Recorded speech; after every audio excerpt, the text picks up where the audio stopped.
Hey, what's up, y'all? How are y'all doing? Mm.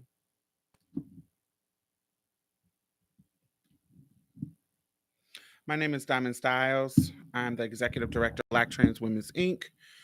and the host of Marsha's Plate podcast. And, we're going to talk about misogynoir. We're going to talk about sports, Olympic, particularly Sha'Carri Richardson, and, you know, see what everybody got to say about it. Hey, Miss B. How are you? Giving y'all the red hair. So,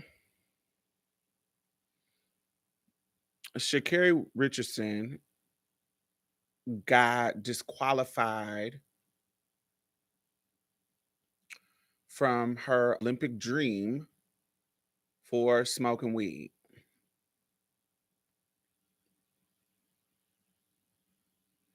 My initial reaction was, what? Like, this, it's got to be some bullshit or whatever. Hey, Brandon. But then I'm like,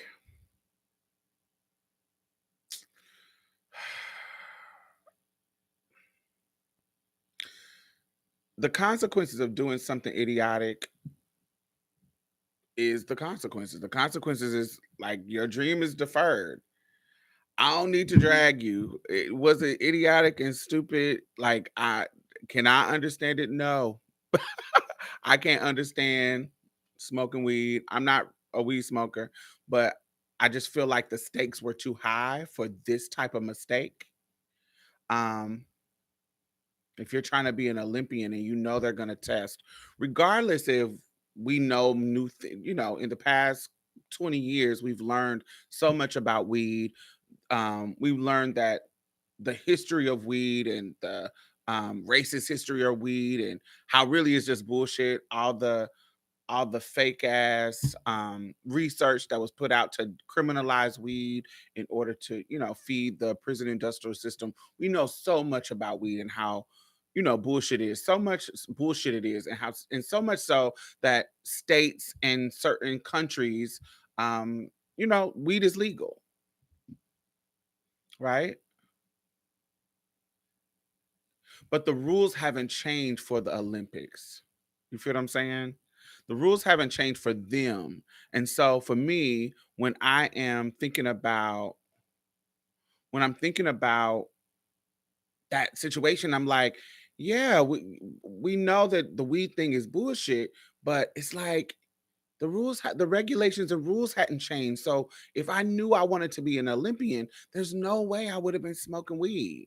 And this isn't some 40-year-old person from my 40-year-old mind talking about what I would do now. I'm talking about at 21. I've never been no Olympian, but I've been in situations where the stakes were high and I made sure that I didn't do, some bullshit. Like it just that if I cared about this. Now, when I made my mistakes when I was, she's 21, she's a baby, a grown baby, but you can say a young woman. When I made my mistakes when I was younger, it would be about shit that I didn't really give a fuck about. You get what I'm saying? But shit that I cared about, shit that I wanted to do, oh, you best believe that I was, because I cared, you best believe all my ducks were in a row and my I dotted my I's and crossed my T's. But the consequences of her actions is that she is not going to be able to compete and live her dream. She doesn't need consequences from community. She doesn't need to be dragged by community because of this mistake that she made. It's hard enough getting on national TV and having to tell that I fucked some shit up over some fucking weed. I know that has to be embarrassing. I know that has to be a disappointment.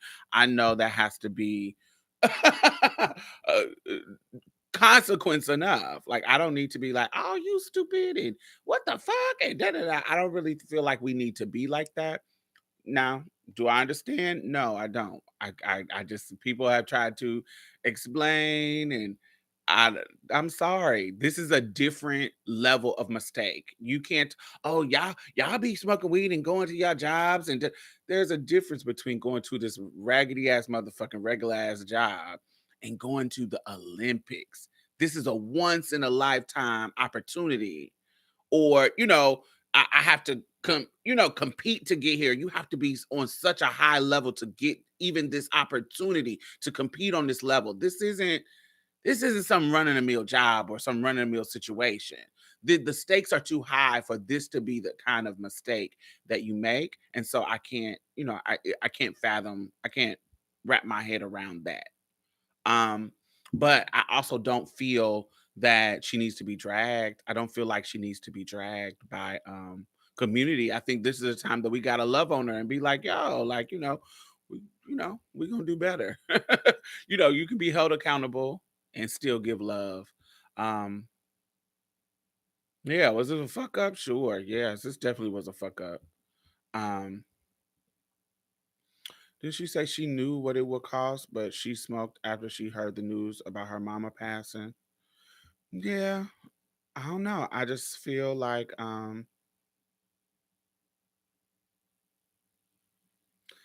then why just not withdraw?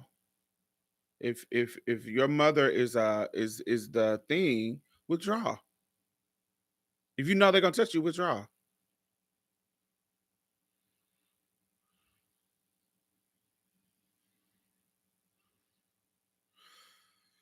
Um, that's what I got from the interview from today's show. I understand it, but damn, that's why I feel conflicted. Her tweets aren't even worth mentioning to me either. Um, Now the tweets, everybody keeps saying they're dredging up old tweets. Some of them tweets ain't old. Some of them tweets are from March. They're old as in, not last week, but it's not like they went back to 2011. There's some older ones, but some of them tweets are from March. And they're bad. They're bad, but I mean, this is the internet. Motherfuckers is gonna do that. Motherfucker. That's why I could give her the young pass. For me, the tweets don't mean shit to me. That's why I can give her the young pass. If she was a grown ass man like Kevin Hart or Monique, and y'all have these past tweets, yeah, but 21. I done had some opinions. Shit, I just had Facebook. I just, how Facebook show you the memories, baby. Them memories be slaying my politics down. There are some things that I have said, particularly around like 2010, 2011, that I was like, why the fuck are you saying this? That are so not aligned with my politics now. And so, yeah, there are some things that were whack as hell that I've said in the past. But look, but also I can't stop somebody from not fucking with her because of them tweets. You can't. In my mind, I can't have it both ways. I can't hold Ke- um, Kevin Hart accountable for his bullshit ass tweets, or somebody else about their bullshit ass tweets, some cisgender het person, and then say, "Oh, ignore Sha'Carri's tweets." No, I don't give a fuck about them. But if somebody don't want to fuck with her because of this fucking homophobic shit she said, and then don't you got a girlfriend? That's some nuance too. Uh, if somebody wants to hold her accountable and not fuck with her because of some tweets, then that's cool too. Like I feel like we have a right to not fuck with people. Do you see what I'm saying? Like if I don't want to fuck with you because this shit is offensive to me, I feel like I don't want to fuck with you. I don't need to give you grace. If I don't want to give you grace, you don't. If I don't want to, I don't think you deserve grace. I don't have to give you grace. I don't have to forgive no motherfucking body. And I think that's another thing as well that we got to talk about. Like, if I don't like a motherfucker, let's go to Felicia Rashad. Now, there is an accountability matter when it comes to, girl, you about to be a dean of a school. If you defending a rapist, that's your friend. You can defend all you want. You can stand true to his side. You have a right to do that. Felicia has a right to do that. But there are going to be consequences to you expressing that. But also, you about to be a dean. There is a level of responsibility that would have me worried if I was a parent and we had students and we know the rates of sexual assault in college, the college arena. Like, I would be worried that you wouldn't be able to handle the situations the way you need to handle them because you are defending a fucking rapist that admitted to rape. People act like he didn't admit it, like in the depositions. He did. Like, get the fuck out of here. Um, but people have a right to support and not support whatever they want to support for whatever reason. And just because you let some shit ride. I recently saw one of my friends, and sometimes when people say shit, it triggers me. This is a friend, so this is not some online regular ass regular motherfucker. This is a friend that's on my friends list, and we're talking, um, and they're talking about, because they are a Catholic ordained minister. They're like, oh, I can't fuck with Little Nas X because of his satanic imagery. And I'm like, you are a Catholic minister. Do you know how much negative history don't that Catholics have in this world with slavery and with molesting boys, little children, molesting girls? Like, they have so much negative history that why you not fucking with them motherfuckers? Like, it feels hypocritical that you would choose not to fuck with this little boy, this little young man, because of some metaphoric imagery, metaphoric imagery that he has. But you, a fucking ordained Catholic priest or Catholic, you know, that feels like hypocritical. It feels weird. It feels like, hmm, sweetie, your whole system has more negative history than this impact on the world than this little boy's video. So it just seems quite hypocritical to me and weird, and it's just weird to me that somebody would do that. But I think we should talk about the nuance of this kind of conversation. Um the misogynoir of the situation with Sha'Carri. She This vitriol that's coming against her because of this mistake is quite acute. It's quite sharp. And I wonder why. Can you guess why? um, she's being dragged more by her own people than by the white people. And we don't need to be it's funny, Dominique Morgan, she's been a guest on the show. Um, on the channel and on Marsha's Plate. Um, not this week, but the week before that. And she was on her live and she was saying, enough of us, we don't need to read our own people. There's enough white people that's gonna read her and talk shit about her.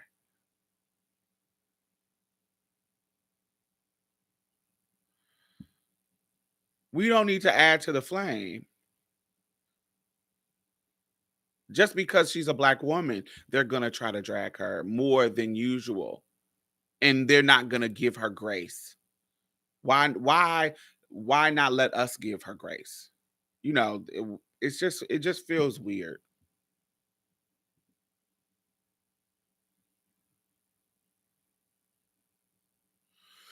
We have too many friends and relatives doing life sentences for bags to be chewing this little girl out over a blunt. Amen. Absolutely. Let me see what I'm gonna say. Both of these scenarios are good example of you don't have to share everything that comes to your mind publicly. Yes, I feel for her because she has to be embarrassed over the weed, but the tweets were problematic for me. She is young and hopefully she will learn and grow from this. Brandon, she has a couple of homophobic tweets, but there's one from 2015 and two are recent. Yeah,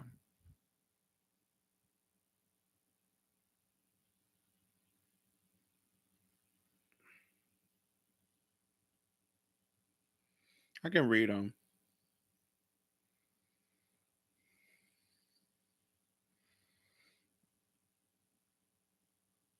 All right. So the first one is, if a nigga wear pink, he need to die in a pit because he gay as fuck. Rihanna, when Rihanna got attacked by Chris Brown, somebody wrote, "This is what Chris Brown did to Rihanna. Don't ever call it a mistake. Abusing women is not a fucking mistake. Women die, and Justin Bieber, what should inspire people, is out there saying that we have to reevaluate because it's a mistake. Disgusting. Stop justifying him beating Rihanna." And then Sha'Carri tweeted it and says, "Oh my gosh, shut up. Women like you are so annoying. None of us are perfect. That was a mistake he made years ago and was drug. I think she's supposed to say drug, but it says dub through the mud about it for years. It's not right for anyone to put their hands on another person, but y'all don't say anything about that fact." Okay. And then in March the 29th, if you support Little Nas X, you can unfollow me.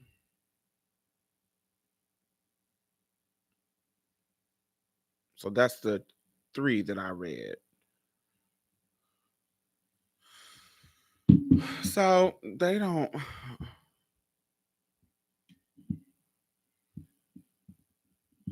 So let's talk about also, you ahead of me, Reggie. Let's go to this. So Nambia Christina, I'm not gonna say these Africans' names because I'm not about to I'm not gonna say the last part. I think I can pronounce the first ones. Um this video is about the intersection for me. What I want to point out in these particular cases, um, is the misogynoir of the whole situation. How much vitriol is coming at Sha'Carri even before the weed stuff. When we talk about her hair, her lashes, and her nails. I said her nail, her nair, because my brain mixed nails and hair. Her lashes, her nails, and her hair. We've seen this before with Jackie Joyner Kersey and other track runners. We've seen this before, so we know that is just some classist, misogynistic, misogynoir bullshit that they're gonna go through because when you know show up and present in that kind of I don't want to say authentically black, but that kind of hood kind of way. Um, it's going to be some misogynoir and pushback against that. But in Nambia, Christine, Beatrice, and Frances, Margaret, Castor, Semenya, we talked about them. But Christine and Beatrice, they have withdrawn from the 400-meter race at the Olympics by World Athlete. They were said to be not eligible to classify as female. Now, these are biologically born cis women, females, and they are being pushed out of their careers because they don't fit a standard of female that this organization has deemed appropriate. So because they produce naturally too much testosterone or out of the realm of that what this organization deems as the norm, they don't qualify to be classified as female. You can't make this shit up. This is the intersection of transphobia and anti-blackness and misogynoir in sports. This is the intersection. This is what it is. So we have 6 5, Christine, um, Beatrice, Casa Semenya, Francine, and Margaret. Literally not being able to run because their body naturally produces more testosterone than your average woman, your average female, but not enough to be a male.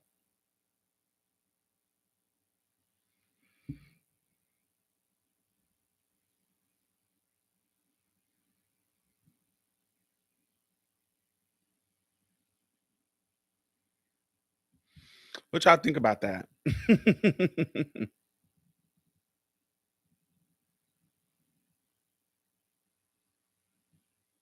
I've talked about this before that when it's the white men, when it's people like Michael Phelps and all that kind of stuff, we love to say, "Oh, it's extraordinary when he has structures in his body and he has some type of chemical imbalance that gives him an advantage is extraordinary and praised and and studied and oh my god, let's, but he doesn't they don't disqualify him. They don't disqualify him. They don't stop his career. They let him go on to win Olympic gold. That's what they do. But when it's these women who have natural advantages,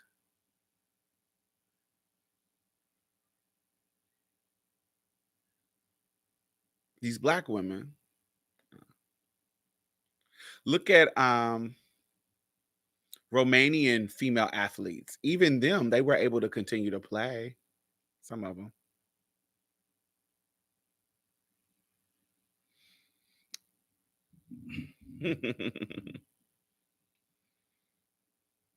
But when it's the black women, honey, you gotta shut it down. It's wild to me.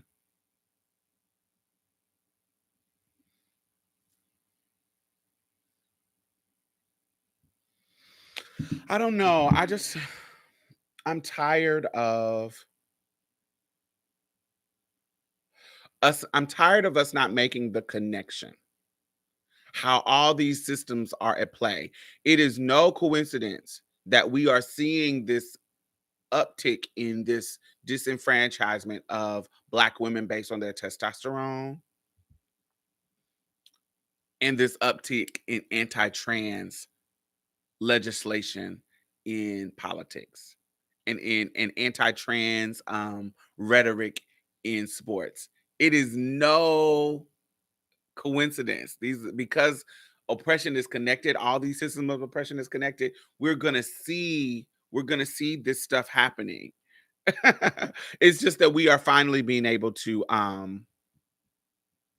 hope if we are actually examining what's happening, um you know, if you are examining what's happening, I hope that you're able to see these connections, these intersection of what's happening in our politics, what's happening in sports, what's happening in our world when it comes to,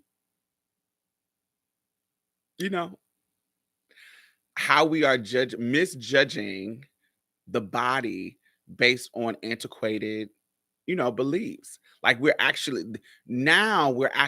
looking into the testosterone of women's bodies. Do you see what I'm saying? The levels. We're actually looking and testing everybody because of the transphobia. We're actually looking and being able to see, oh, the body is a little bit more nuanced than we actually thought. There are biological women who produce a lot of testosterone.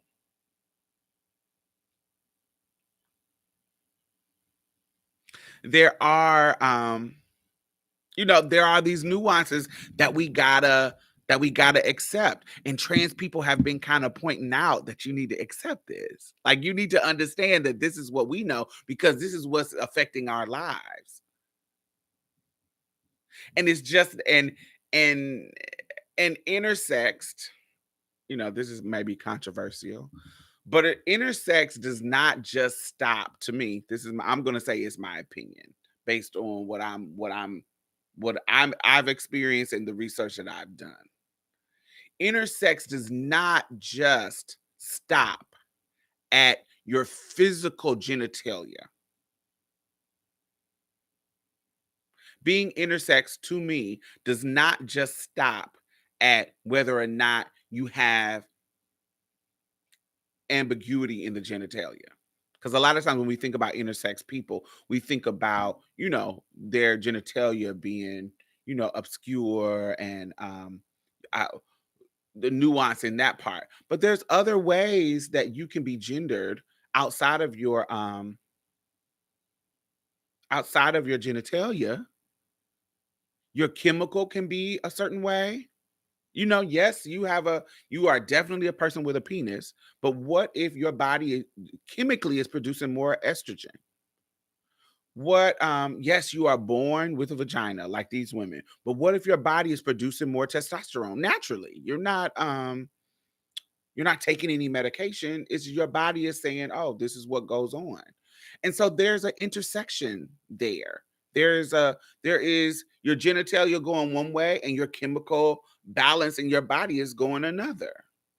And so while there's no nuance in your genitalia, there's a nuance in your chemical makeup in your body. And so there is, that's where I feel like we got to really study and really understand that these nuances in the human body, I have made this point so many times. If you look at a bed of tulips, if you look at a bed of tulips, the issue I have is they only make it this elimination when it benefits this elimination when it benefits black women. It's all systems that women, but not in this area. Do you mean the opposite, Special K? The issue I have is they only make this elimination when it benefits or doesn't benefit black women. Because they're being disqualified. Black women are being disqualified. So it's not benefiting them. In all other systems, they're women, but in this area, yeah. So yeah, it's not benefiting them. But I get what you're trying to say. Yes, there's over 35 intersex variations. Absolutely. But people, and when I say that, I know that, but people only acknowledge when it's like the physical genitalia part. There are cis men with less testosterone than other cis men, absolutely, and they're not considering them women. Men are generally having their hormones tested. I agree, Diamond. The whole endocrine system. Yes, the whole thing. I just feel like, I don't know. We are pulling to the forefront. I think trans people and what we're doing in sports, what we're doing in the culture, we are pulling to the forefront the inadequacies of these systems of gender. That's what we're doing. We're pulling to the forefront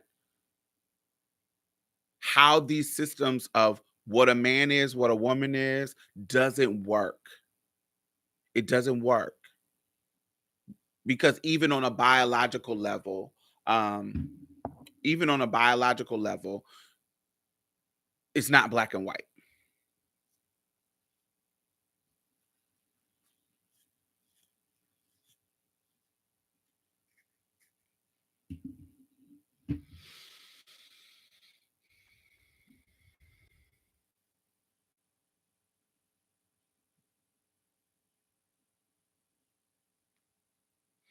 And so how does that translate in the sports? Like are there men in sports? And I'm not a sports person, so I don't always know everything about sports. Um are there men who are being tested for their estrogen levels? Is there to make them not be considered men? So you get what I'm saying? So like women, so if these women that are running, if there's a level of testosterone that they have to be over to not be considered men, I mean to not be considered female. So there has to be a cutoff. Like you have to say, you know, they say, well, you have to have this level of, if you have this higher than this level of testosterone, you don't qualify to be a female. Now, the ridiculousness of that, I've been born into femalehood. Now imagine being born into femalehood, going through the conditionings and the shittiness of that comes along with being a girl, with being a female when you're born into this earth. And then you get into your career in your late teens or early 20s, and these motherfuckers say that you don't qualify to be a female. The smack in the motherfucking face that is crazy. It's ridiculous to me. But okay. But okay. So, but that's not my point. But that's crazy. I'm gagged thinking about it. Anyway, so there is a line. There is a line that says, okay, you gotta, I'm just pulling this number out my ass. I don't know how this works, but I'm just giving this to say it. You have to have 5 MMs of level liters of testosterone in your blood. And if you have over that, you can't qualify to be a female. Is there something on the men's side that says you have to have this level of testosterone? If you're under it, we can't consider you a male. You are not considered a male. Is there something on the other side that says that? If it's not, then what we are showing you is the inadequacies of these unfair systems. Because if there is nothing that tells men that they don't qualify to be a male, then it's misogyny over here that's at work here. But also, if that system only is affecting Black women in the way that it is, then it's misogynoir that is also affecting these systems over here.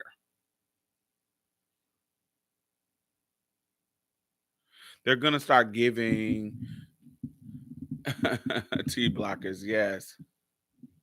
So is she homophobic or not? Well, first of all, she's a lesbian. And she also can be homophobic. And you don't have to support her if you feel she's homophobic. But,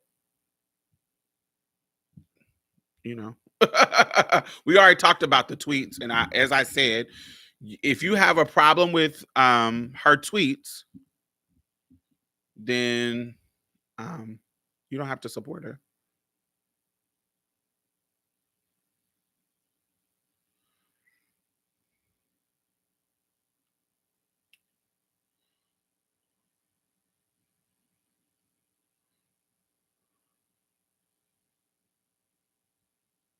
I think some of her tweets were homophobic. Absolutely.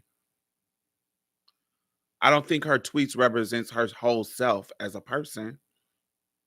They're not something that's gonna make me not support her. But if you don't support her because of the tweets, you don't have to support her. It starts with the white women's tears and spiral from there. Oh, come on, Angela.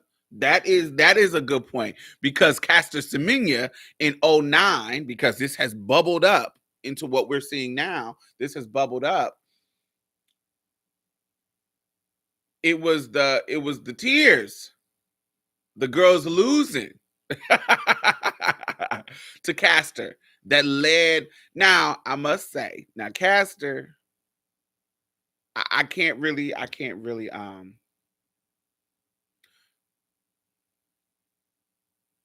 I wouldn't have been crying, but I saw video footage of Caster from back then and even now, but this motherfucker had like stubble on their chin.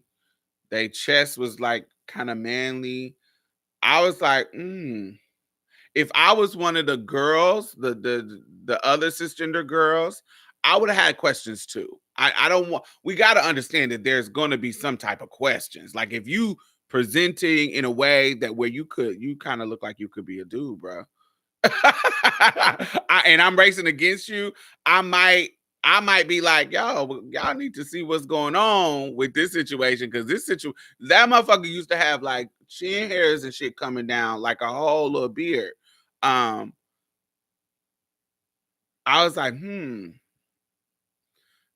Now, once we found out, now if I was one of the other girls, once we found out that, this is a, natally born woman and she just got some extra shit going on, I wouldn't have been tripping. I'd be like, damn, I got to go harder. But I would have questioned the situation. Like, not questioning the situation. I don't think questioning the situation is homophobic or transphobic or misogynoir. I don't think questioning the situation is that. Because, I would have been like, yo, I saw a video of her and I was like, something's going on. I want to know what's going on. And so, but once I found out what was going on with her, I would have been like, oh shit, she got some advantages, but they natural, so I can't do nothing about that. That's what it is. Like, y'all done prove that it's natural. Y'all done prove that she's a cisgender woman. I can't do nothing. I can't do nothing else about it. I just gotta go hard. Yeah, it's crazy. I think a shitload of people were confused by the Montero video and it's devilish, and maybe that was what she was referring to. I don't think anybody was confused. Okay, let's talk about Little Nas X. So we've talked about it. I have a video about it too. But let me scoot my chair back. I feel like it's wearing my booty cheeks out. I feel like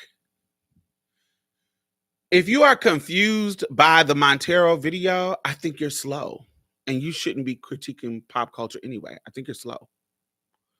It was very clear that the video was a metaphor. He wasn't saying, if you listen to the words, you can Google the lyrics to the song. He's not saying go praise the devil. He's not saying anything. It's he's literally making a critique of how shady religious people were to him. And how he's saying, fuck it. Fuck y'all motherfuckers. I'll go down there and wear him out. Since y'all put me down there anyway. It is a critique on how church folks treated him. And that is very clear. Like, it's not about, oh, go worship the devil. Like, he literally kills the devil in the video. So if you don't have to like it. You don't have to support it. You don't have to, I'm not saying, oh, support everything a motherfucker does. But don't be idiotic about your critique of something.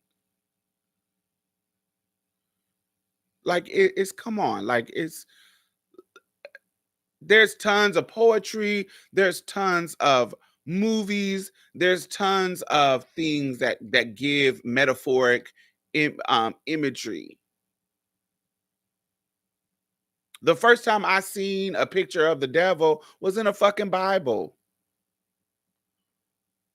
Some painting that was inside of this big ass Bible that my grandmother had.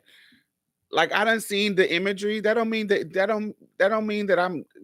It just feels stupid. It feels like you're nitpicking. It feels like you are. You don't have to like it, but you don't fuck with it. Leave it the fuck alone. Symbolism is not for the shallow of mind. It is not. It really is not. Honestly, it went over a lot of people's heads. I think a lot of people choose for the things to go over their head, because when it's other forms of symbolism, they're like, oh, this meaning. And then look at some of the shit that there was whole videos about Beyonce and them going so deep into some of the imagery that she has. Oh, she's a devil worshiper. Look at what she done. Y'all can go super deep in some fake shit. But y'all shallow when it comes to this video, this Montero video. Y'all shallow and thinking, oh, you motherfuckers are whack. I just feel people like that, just they're choosing to be assholes.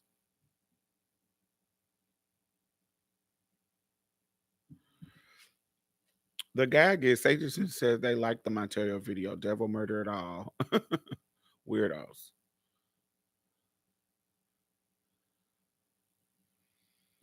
Castor wasn't playing into anybody's gender politics. She was competing as her natural self. Facts. As a lesbian.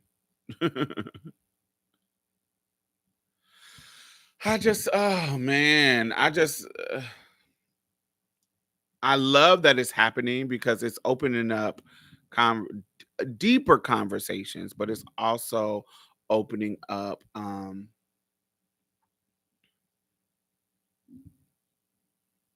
stupid conversations.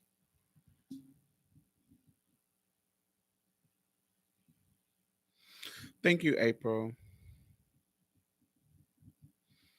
Mhm.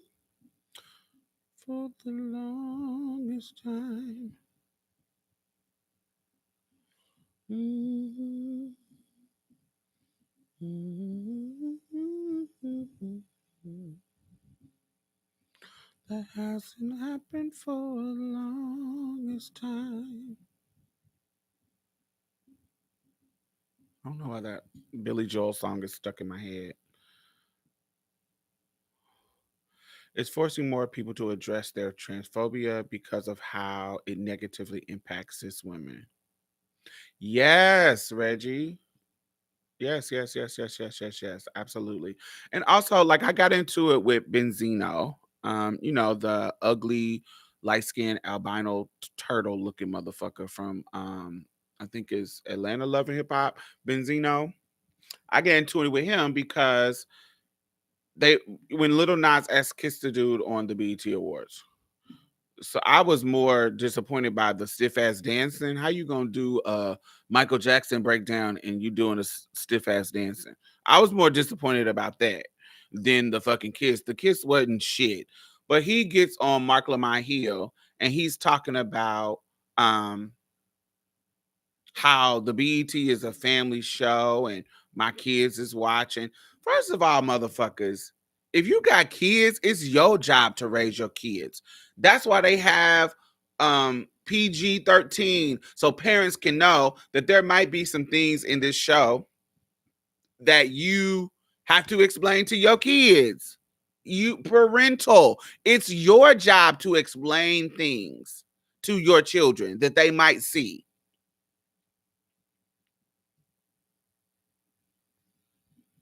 Yeah, the dude with no neck. Looked like he got Turner syndrome. A child.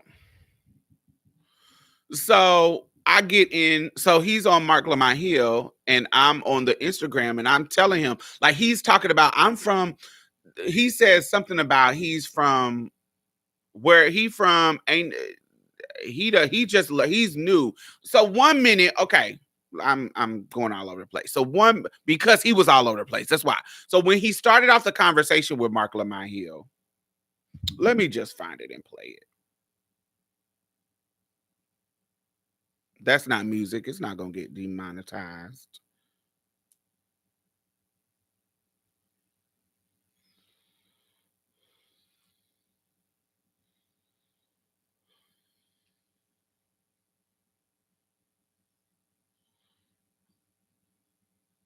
Okay.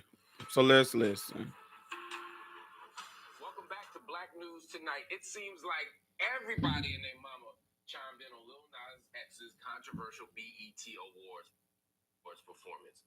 It included Can y'all hear it? In the hip hop community. Former Source Magazine co-owner Benzino took to IG to express his thoughts, his discomfort with Lil Nas X's kiss with a backup dancer. In a post, Benzino said the performance was, quote, too uncomfortable, too irresponsible, too forced, and too irrelevant to the awards.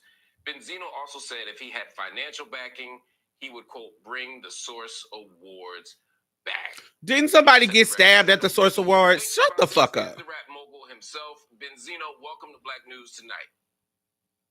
Appreciate you, Mark. How you doing, man? I'm good, brother. Talk to me about what you were thinking when you made that. Because I'll be honest with you, when I read that comment, I was a little surprised. And I said, wow, this feels homophobic. And because I have never heard that from you before, I was genuinely taken aback and wondered why. That's why I hit you up and say, look, bro, like, come on the show. Let me know what happened, because well, first, stunning to me. I want to make it clear. There's not a homophobic bone in my body. Yeah, you're not about to read Tip Drill. Feel silly that that's a classic. Uncut BT Uncut classic. About it. It's just common that gay people are a part of our life and our society, and that's just what it is. And I respect that. I have many gay friends. I have gay family members. I don't feel like hearing him. But okay, what he just said was, there's gay people all over this industry. I have gay family. I have gay friends, gay all over. So there's not a homophobic bone in my body. The classic lines that he or her other people say. So of course they repeat them words. Get the fuck out of here. So what you're saying first is that there's tons of gay people, that you are familiar with gay people, that you have families that are gay, you got friends that are gay, you got colleagues in the industry that are gay. So gay is not something you are against. But later on you say, I'm learning, because Mark Lamont Hill wears him out later on in the interview and goes through, and just he couldn't answer it, because you don't say this about other things that are happening when it comes to family television and all the other stuff, the girls shaking their asses and the sexual innuendos and the strippers and the pimp and everything else that's on the BET Awards. But this particular thing you are against having, when there's tons of other negative imagery that's put out on twerking ass pregnant women. It's so much, so not to say that that's negative to me, but this is the point that he made. There's so much imagery that could be negative and seen as negative, but you choose this homosexual image to be the one that you died. That's the soapbox you on. And then later he was like, well, you make a good point, Mark, blah, blah, blah, blah, blah, blah. I'm just new to this. Like, I'm learning. I'm still learning. Where I'm from, we didn't have gay people. Now, you can't play I'm new and I got tons of gay friends. And I got tons of industry people that I'm around. I'm around gay people all the time. I got family. You can't play both of those. You can't play I'm new to the gay shit, but I got tons of gay shit. Them don't match in your points. It doesn't match. So you either comfortable with gay motherfuckers or you not. You know about gay motherfuckers or you don't. But also, you 55. You 55 years old. Any motherfucker that is under 60, to me, this is my opinion, you can't play I'm new to gay shit. Now, if you over 60, I could be like, okay. But you under 60 years old in 2021, you can't play I don't know about gay shit. It's been too much high popular cultural stuff. Motherfucker, you was a teenager when the AIDS epidemic happened. You were in the mid-teens or something when that happened, because you 55. You not new to the nuanced conversations of gayness. You've been around since motherfucking Ellen fucking got left her fucking sitcom because she came out as gay. You done been through the JL King making the DL book and Oprah putting it all over the show. You've been through the rise in new HIV cases because DL men and black women, and you've seen all of this shit. So you acting like, oh, I'm new to the gay stuff. I'm new to the gay stuff. That don't match. You too motherfucking young. My grandma, 65, 70, they can play it and get away with it. But you too motherfucking young to play that. This is new to me. Gay shit ain't new to you motherfuckers. Gays been out and doing their thing publicly and openly, being on TV when Noah's Ark come out, like 2004 to early 2000. There have been cultural pop phenomenons that put homosexuality on the forefront to teach you about it. This ain't new to you.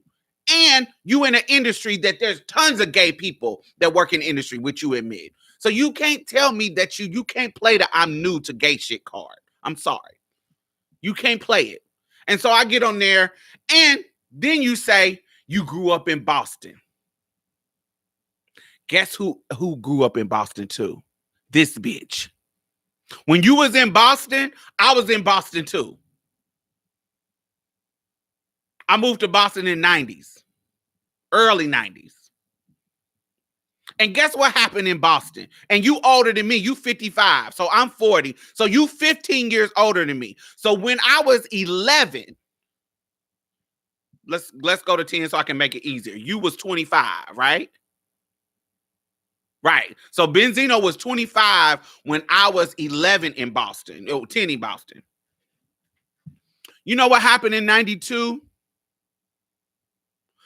In Boston, Althea Garrison ran for public office, and the Boston Globe, a trans woman, a Boston Globe exposed her transness. And it was all over the news in Boston, everywhere. And me, as an 11-year-old, heard about it. It was everywhere. So I know your old 25-year-old ass at the time heard about it too.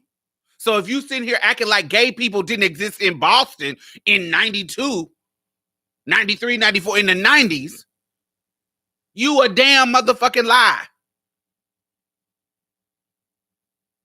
Gay people existed every motherfucking where.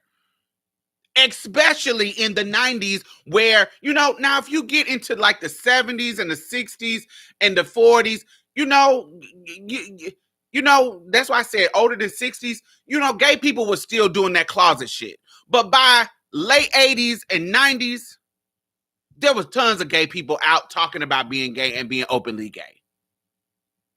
Definitely by the 90s. After the AIDS epidemic, gay folks was out here. Fucking RuPaul was making fucking hits.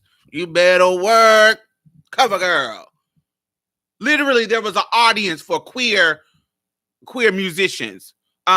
Michelle, I can't say her name. Michelle Indiacello. How y'all say it? I don't know how to phonetically say it.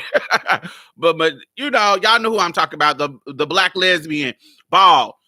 Stay nominated for Grammys, low key. People sleep on Michelle, but if you look at over the years, she stay nominated for Grammys. I just want to give her some love for a second. It's off topic, but Michelle stay getting nominated for Grammys on the low key, producing shit for people, doing shit. She's been out here being a queer icon. But anyway, she don't get the praise that she deserves.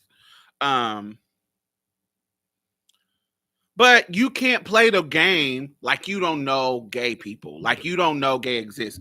Just say you are homophobe and take your ass on. This is the thing about, same thing with white people. White people don't like the label of racist, but they like the actions of racism because they perform them. And I'm not talking about fucking Klansmen and those conservative fucking Confederate flag wearing motherfuckers. They know they racist. They want to hang you. They know they want to hang you. They know I feel white people are superior. I say it. I believe it. I'm not talking about them. Them the ones that I don't want to say I like them, but them the ones that I respect because they open about their shit. Black people, white people are better than black people. That's what they feel, and they tell you that's what it is. But there are some, particularly the liberal ones, the ones that voted for Hillary, the one that voted for Bernie, the one that votes for Elizabeth Warren, the ones that vote for Biden, the one that's on our side, that seem like an ally. They do racist shit too. They support they write and support racist policies. Look at the history of fucking Joe Biden before he became a senator, all the shit that was going on, baby. There's a book called, I gotta look it up. It's called Mediocre. The name is Mediocre, and I can't pronounce the lady's name because I think she's African, so I can't pronounce her name, and I don't want to ruin it. But it's Mediocre, the dangerous legacy of white male in America. And her name is that. So she has a book and she tells you the history of Biden. Not saying that he wouldn't have got my vote, but the liberal white people have a history of not wanting to be labeled as a racist, but their actions still are racist. They're uncomfortable because they know the racist label has a negative connotation. And another person that break this down really, really well is Ibram X. Kendi in How to Be an Anti-Racist. Check that book out. They don't want the label. They don't want to be called racist, but they still do racist shit. Well, I'm not racist, but I still want to pet your motherfucking hair. I'm not racist, but I still walk across the street and feel more uncomfortable when it's a black person walking down the street compared to if it's a white person walking down the street. I still clutch my purse a little bit. I still do racist actions. Actions rooted in racism. I just don't like you to call me a racist because I'm not a racist. I don't have a racist bone in my body. I fucked black men. I love BBC. I fucked black men all through college. Now my husband is white, but I fucked black men all through college. I dated a black man. Still doing racist shit. I have a best friend in college, Keisha.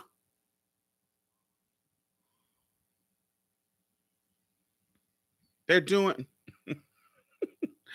they're doing racist shit and they don't want the label of racism.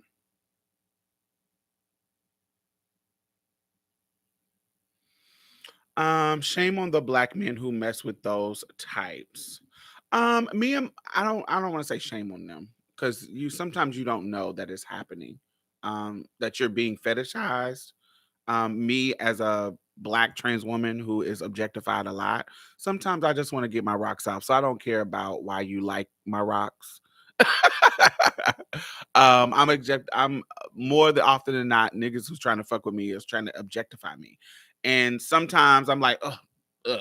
And sometimes I just want to get my rocks off. And so if you like these rocks and you trying to get them off, come wear me out. And I can understand sometimes that is the case. I just want to hook up with you. It's just like, if you meet a misogynist, a dude that's fine as hell, and you meet a misogynist and he says some misogynistic shit, sometimes you can get over it and look past it if you're just trying to hook up with him. Joe thinks he's about to hop his ass in a second term. You were a means to an end, dude. Thank you for your service. In my shiny O'Neal voice. Yes, darling, I agree with that. But the black people in South Carolina and all those other southern states and all those other places, that you remember when Bernie seemed like he was ahead and then boom, North Carolina, South Carolina, and all those like country old school motherfucking places, they came through and said, Joe. And yeah, Bernie, you think you're doing good, but we still fucking with Joe. Those moderate blacks, those moderate conservative blacks that, yeah, we ain't gonna fuck with the Republic. We don't fuck with the Republicans on the racial level, so we can't vote Republican, but we do fuck with them on that Christian fundamental shit. So we don't fuck with the gays. We believe everything that the Republicans talk about when it comes to social issues and fiscally, but when it comes to that race shit, we can't fuck with them. So we Democrats. But on any other front, they conservative. There's a lot of black people like that. Any other front, they are conservative, and it is what it is. They came and pushed through. And so those people, I think, are going to support him for another term. And then he's going to have the incumbent money coming in. You feel what I'm saying? So I think I hope. I don't hope he gets another term, but I want to know who's the other option. Is there a more progressive option? I don't think so. But yeah, so like Benzino, he was like, I don't want it. I don't want the homophobic label, but I'm doing these homophobic actions. I am wanting you to not be homosexual on this family show. That's homophobic. If you are saying that homosexuals have no place in family, if no homosexual expression has room to be on a family TV, a kiss. Now, we're not talking about having sex, but a kiss that straight people kiss all the time. If you are saying that homosexuals don't have room to do that, you are a homophobe. That is homophobia. And you are uplifting homophobic ideals. And so I know you don't want the label of homophobe because you don't want your makeup artist to look bad at you and not work with you. You don't want your stylist because, you know, we make y'all motherfuckers fly and look good. And you don't want your people to look bad at you. So you don't want the label, but you are a homophobe, baby. If you are anti-black, you are a fucking racist. You have or you have racist behavior.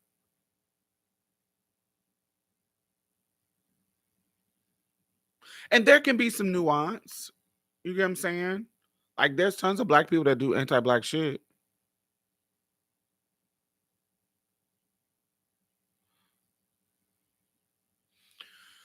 But just when somebody is critiquing you and telling you either shift and get out of that bullshit mindset or accept it. Like, or accept it. Like, yo, like you don't like gay people. You may not want them to hang or get bashed or get killed, but you don't want them being themselves publicly. You don't want them on TV. You don't want your son seeing them. You don't want them seeing them exist. And we're not talking about, of course, I don't want to see them having sex. No, we're not talking about having sex. We're talking about them doing regular, normal shit that cisgender people do in public as well. I see people kissing at the park and on the benches and holding hands and da da da, and it's no tea. So if you the type that you don't want them to do that publicly like regular people, you are a homophobe. You are a person you are homophobic. You are a person who don't fuck with gay people. It's old. It's old. That's old news. Like yo, we know what that is, and we can see it, and you can't wiggle out of it. And so I was on there, and I was on that video, and he started commenting to me, and I'm just letting him have it. No, that doesn't make sense, nigga. I grew up in Boston too. He was like, I grew up on the 4, da da da da. Yes, and there was gay people there. I bet you it was some gay people. I ain't never been to no project, no hood that gay people wasn't there. Ain't never been because we too disenfranchised. We gonna always have to be because we were getting fired for being gay and being trans. Honey, we always got to be in the poor areas because we can't afford it. So I ain't never been to no hood where queer folks ain't there. Ain't never, ever, ever. And I've been all across this country. Queer people is there. Been in the hoods of Mississippi, in the hoods of Chicago, in the hoods of California, Oakland, San Diego, in the hoods of New York. It's gay people there, baby. It's gay people there. Every single spot, everywhere, particularly in poor areas, because we are so disenfranchised. And when I say gay in this context, I mean everybody. I mean the LGBT, all of us. I know some people, trans people, be like, but we're not gay. We understand that you can be a heterosexual trans woman. We understand that you can be a heterosexual trans man. I get it. But when I say gay, I mean a whole of the community version of gay. The context is community.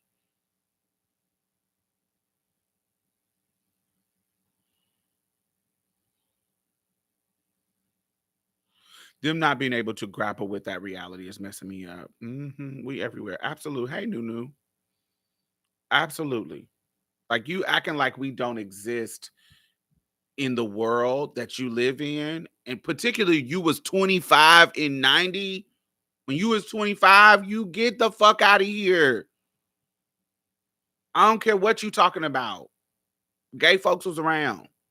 I remember. I remember seeing them. I remember being around them when I was younger in Boston, where you grew up. And so he didn't like that I was reading him. And he was like, fuck you. You just want drama. No, I just want you to be real with your motherfucking self. You're a homophobe. And you don't make sense. One minute you don't know, you don't know, you still learning. The next minute you know, you've been around them. You've been around them all your career. Fuck out of here. You don't make sense. You a homophobe. That's what makes sense. You a homophobe, and you don't want to be labeled a homophobe. So you want to say, "Oh, I'm not a homophobe. I don't have a homophobic bone in my body, but I don't want to see them fags on the motherfucking TV screen during the BT Wars kissing." You a homophobe, baby. Simple as that. Just accept it. It's okay. It's not okay, but you know, everybody have a right to their opinion. So sometimes your opinions are trash, and there's going to be consequences to the opinion. But you have a right to it. Go for it. And a lot of people are like, why do we have to be a homophobe just because we don't agree? Just because I don't agree with the lifestyle, why do I have to be homophobic? The definition of homophobia is that it's a strong fear. I don't fear you people. I don't fear anybody. I just disagree. Fuck out of here. You know what the fuck we mean, bitch. You know what the fuck we mean.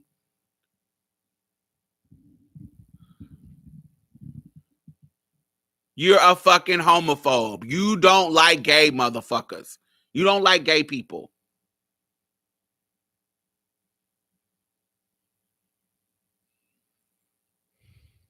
You ain't worried about none of them other sins.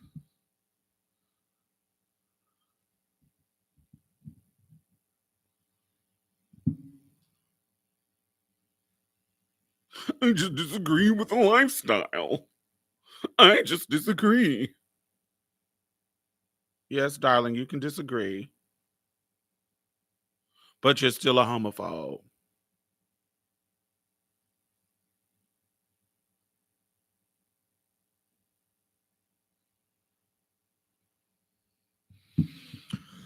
Oh, Lord. Praise him.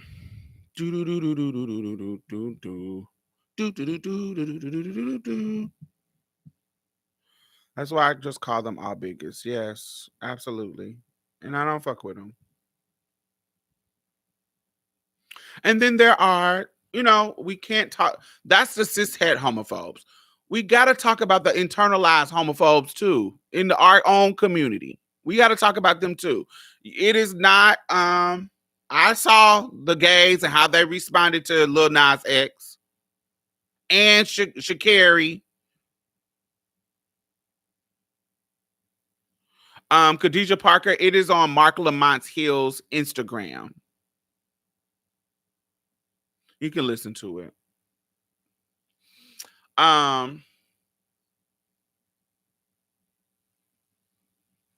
Yeah. Sha'Carri and her tweets being homophobic while she's a whole lesbian with a girlfriend. We got to talk about internalized homophobia too. Because y'all are being, y'all are doing the same bullshit that cishet men do, cishet black men do.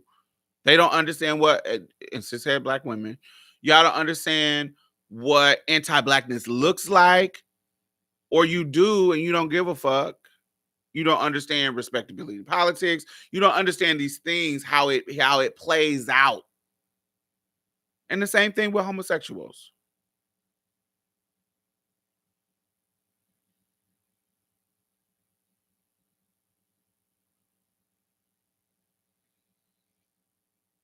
That shit is tired too.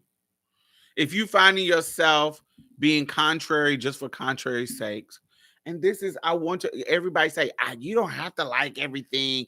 No, you don't have to like everything that people do. No, you don't. But if every time you see some gay shit, you got to critique, especially if it's the same shit that the cishet people do, Why you got to be kissing? We don't need the gays to be sexual. If the cisgender people can be sexual, the gays should be able to be sexual. Sex sells in celebrity culture. Why you got to do all this shocking stuff? Shocking, motherfucking Gaga had a fucking meat suit. She was hanging herself with blood coming down. Celebrities do shocking shit for attention, for the headline. This is what celebrities do. This is the playbook. If you're not critiquing those shocking moments at the same way you're critiquing the gay ones, I think you're a homophobe too.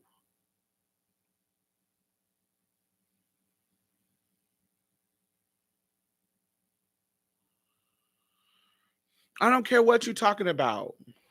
Like if every time you come out your mouth and you're defending the cishet people, you got to. Same thing with gay men and misogyny. Same thing. Like y'all motherfuckers, just because you gay don't mean you ain't misogynistic. Cause y'all be saying some weird shit when it comes to women. Y'all be saying some weird ass fucking shit.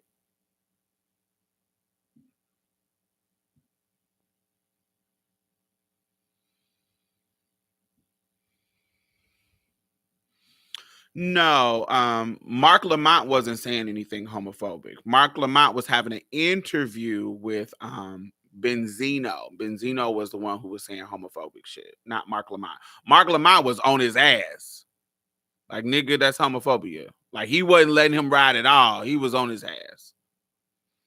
A lot of LGBTQ have to actively check themselves on their own internalized homophobia. I know I had to. Being raised in the South, religious family, you have to unlearn what you were taught. Absolutely. Because you're affected by that system. I remember I told y'all know I got my members only video about y'all know I do my tricks of the trade videos. And the last one I was telling y'all about how I felt about prostitution. That was learned. When I thought about prostitution, I thought about when I was at church and the girls would be having on red lips and having no girdle on and dressed a certain way coming into church, even though the message was come as you are, because these weren't people that was normally at our church. But when they would come in dressed a certain way, even though it says come as you are, that was the, like, literally on our church there was what's the one about the scripture, I can't remember, about come and lay in your burdens down, come all ye who labor. I can't remember the exact scripture, but it literally was on the wall. But the literally there will be usher board members or women that will be embarrassing these girls and taking them to a church closet and saying shit like, we're gonna find you something to wear that's respectful for you to be in the house of the Lord. And they will be fully covered. It would be either tight, it would be, it wouldn't be the typical church girl shit, the jeans and the da da da da. But they're coming to church to get, to get the word and try to be, to get saved, and y'all embarrassing them. It's something. And so I saw that growing up. And then and so that informed me about how yes, thank you, Matthew. Come on. Matthew 11:28. And so for me, when I get older, those type of women, and it wasn't just church, it was information about when I would see girls who was on the host row and I'm walking past and my mama saying something negative about them. Get out the way. You out here selling pussy in the middle of the road.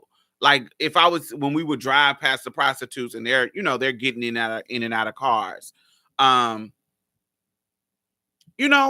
those things let me know that these type of women were the scum of the earth. They were the problem of the earth.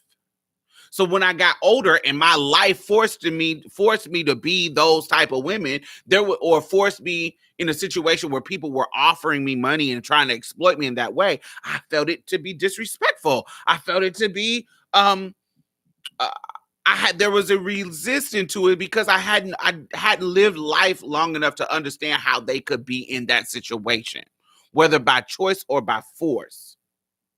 I just didn't understand it. And so it was something that I learned.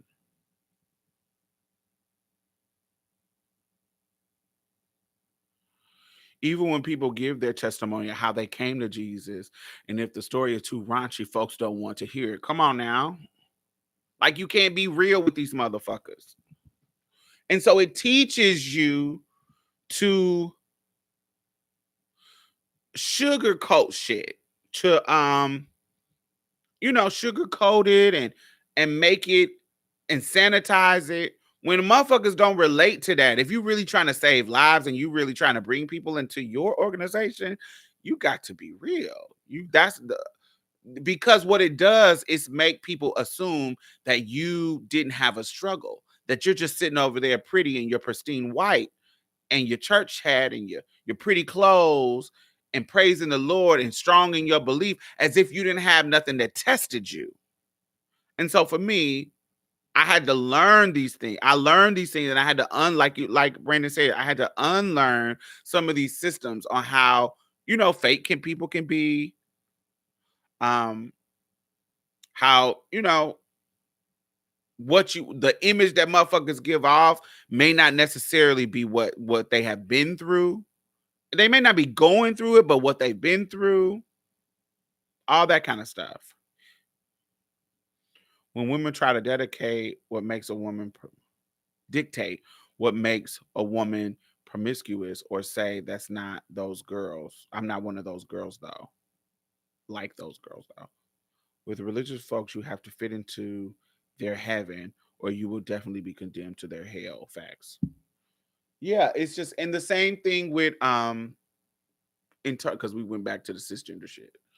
uh, Internally, if somebody has to perform their homosexuality in a perfect way for them to be deemed the perfect homosexual, and you are homosexual, that is respectability politics. That is internalized homophobia. Remember on Pose when Pray Tell and that other gay dude was in the hospital, both about to die of AIDS, and he was like, oh, and Pray Tell was talking about, I go to the balls, and he's just talking about, do you ever go to the balls? And the gay boy was like, what? I don't go to that kind of stuff. I'm not that kind of gay. I'm not them sissies. That's like looking down on that level of queerness, that level of homosexual. That's a different type of homosexual. I'm the respectable one that goes with my suits, and I'm a man and be a man. When we think about the mass culture, mass for mass, how we fetishize masculine gay men, how we fetishize that oh, I'm a real man. I don't act like them faggoty gays. I don't act like I don't like that shit. That's internalized homophobia. Because if you don't, I'm the even though we all getting fucked in our ass, bitch, you getting fucked in your booty hole just like the rest of the motherfucker. You putting your dick in somebody's butt just like the rest of, just like that film Top is putting their dick in somebody's butt. You putting your dick in somebody's butt, a man butt. You just as homosexual. Ain't no non-gay way to put your dick in somebody's butt. You gay. It don't make sense. It don't make sense for you to make, just because you can butch it up, you the perfect kind of gay. Get the fuck out of here. You sound stupid. Anyway, that's internalized homophobia. That's what it is. Like and really it's just about cis heteronormativity. It's like how I can mimic cis men. How do I mimic them enough to where you can't tell that I'm gay? Oh, I don't act like that. You don't see me switching. I can walk like a cis man. And that's, when we talk about the ball scene and the ballroom is the same thing. Oh, now at a point in time, I felt like, it may have been needed. because it was to prove a point. I can look exactly like y'all. But now in 2021, we don't actually need realness categories. We don't actually need categories that says we can be just like them. Because we're actually trying to break down that barrier to make them not the motherfucking standard. Like, we all should be able to express ourselves however we want and be free to do it. And so there's a critique about anti-blackness in ballroom. There's a critique to be had, how these things, how cis heteronormativity is set as the standard, and trans people are trying to, you know, there's no room for people who don't fall in that category. If you're not passing, you actually can't be a star in this community, because we value cis heteronormativity. And so all of that shit, all that mass for mass, well, I don't fuck with these motherfuckers, all of that shit is internalized homophobia rooted in the fact that we value being like cis people.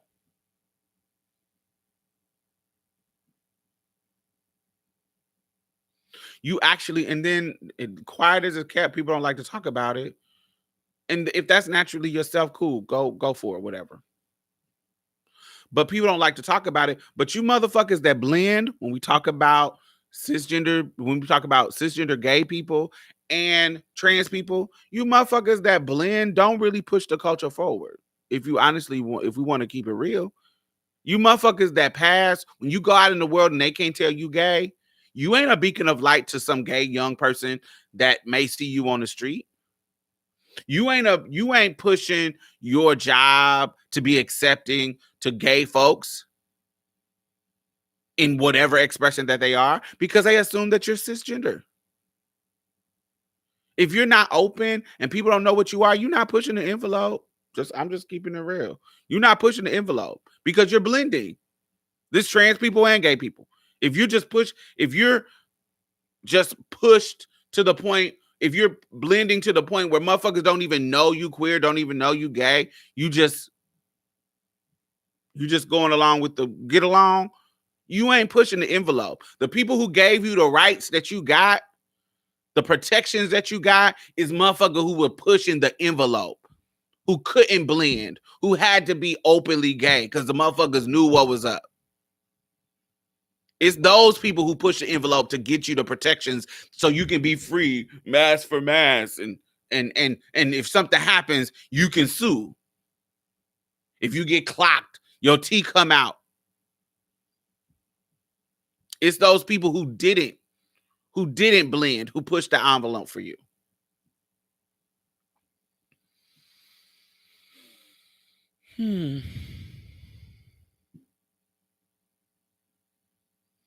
Hey, team, enjoy.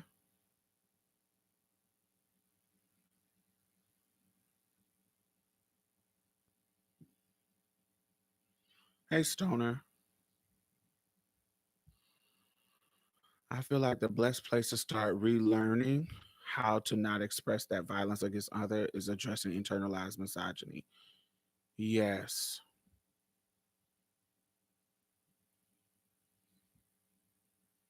Start reading Black feminist texts.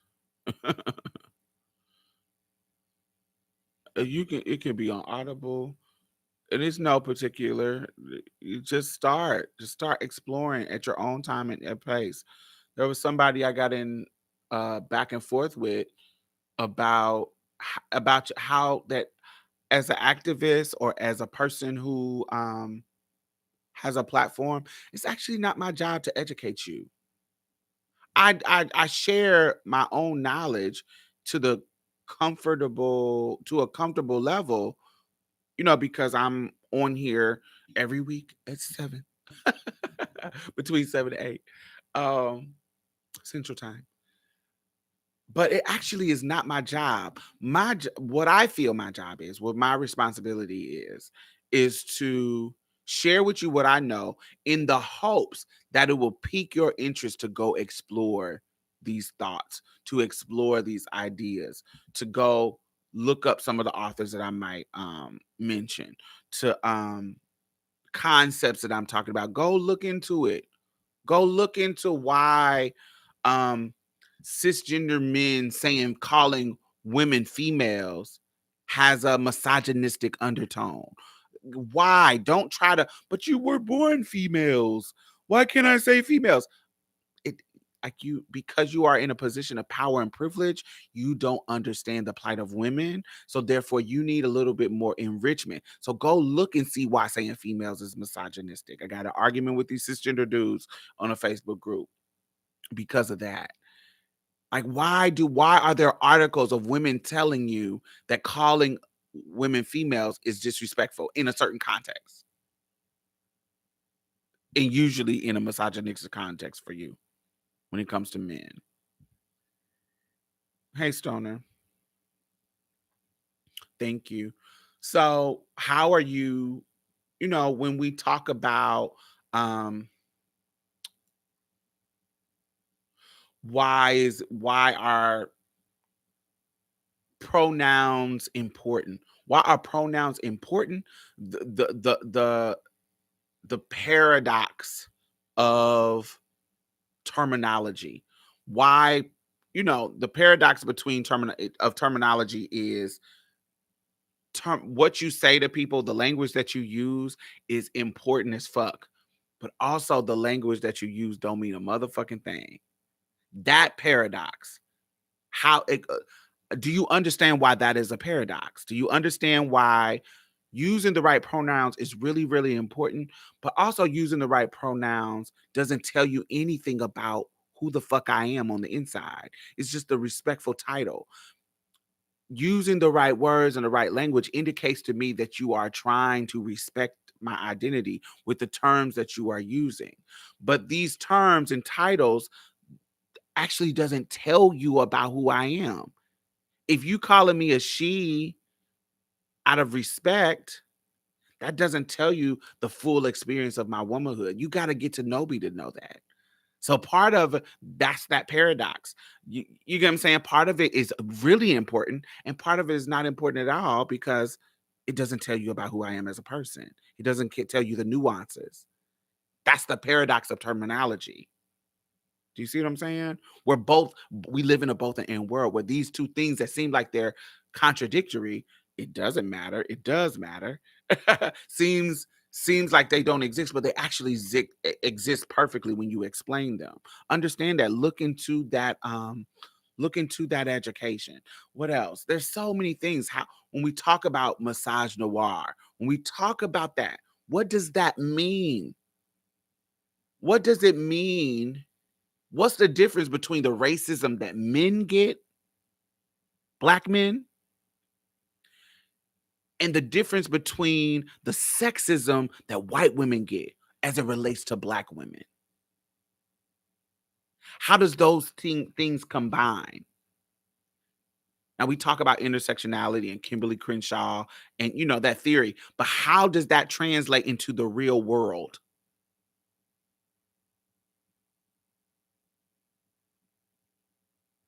How does that translate into black women's lives? What is the type of racism that black women experience and oppression that black women experience that black men don't? What type of sexism do black women experience that white women don't? And how does that translate together? That's what intersectionality was about. Kimberly Crenshaw's work was about this company that the black women were suing for racism and sexism and how they intersect, because and the company was saying, oh, you can't we're not racist because we have black men working with us, and you can't say that we are sexist because we got white women working with us. But what they were trying to explain, her theory was trying to explain, is that as a black woman there is a special kind of oppression that happens. So yeah, you can the male privileges allow you to see the value in black men, and the whiteness in a white woman allow you to see value in her. But as a black woman, we don't have either one of those privileges, so you can't see the value in us at all. So in this at this job, at this particular company, you're not hiring us, you're not promoting us. You're not taking us to the next level because of the misogynoir. And so how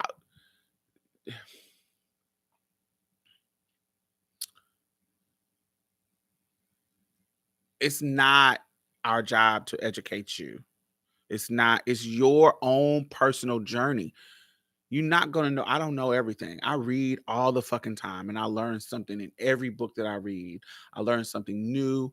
I learn I watched this video, this short film called The Celluloid, what is it called? The Celluloid Closet by Robert Epstein and Jeffrey Friedman from 1995.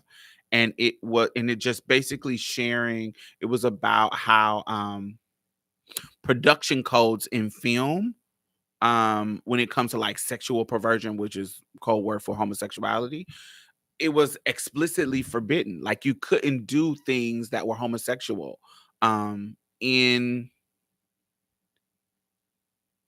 in film. And so how they navigated this space during that time is a film about that. And it's so good. I'm like halfway through it with it. And it's so good. It's called The Celluloid Closet. And so I just think it's our responsibility to really, really, if you really about that life. Now, if you want to be a bigot, which some people they're okay with where they are. Hey Halo, how are you? They're okay with, hey Tamika. They're okay with where they are. They're okay with their politics. And I want you to, those people who are okay with their politics, I want you to accept it. I want to see them say, like, this is, I may be trash to you, but this is what I believe. I don't think that this is right, or I don't agree with this, and this is what it is, and accept the consequences of that. I like those people. I hate the people that pretend that they're not. You doing racist shit, but you're pretending you're not racist.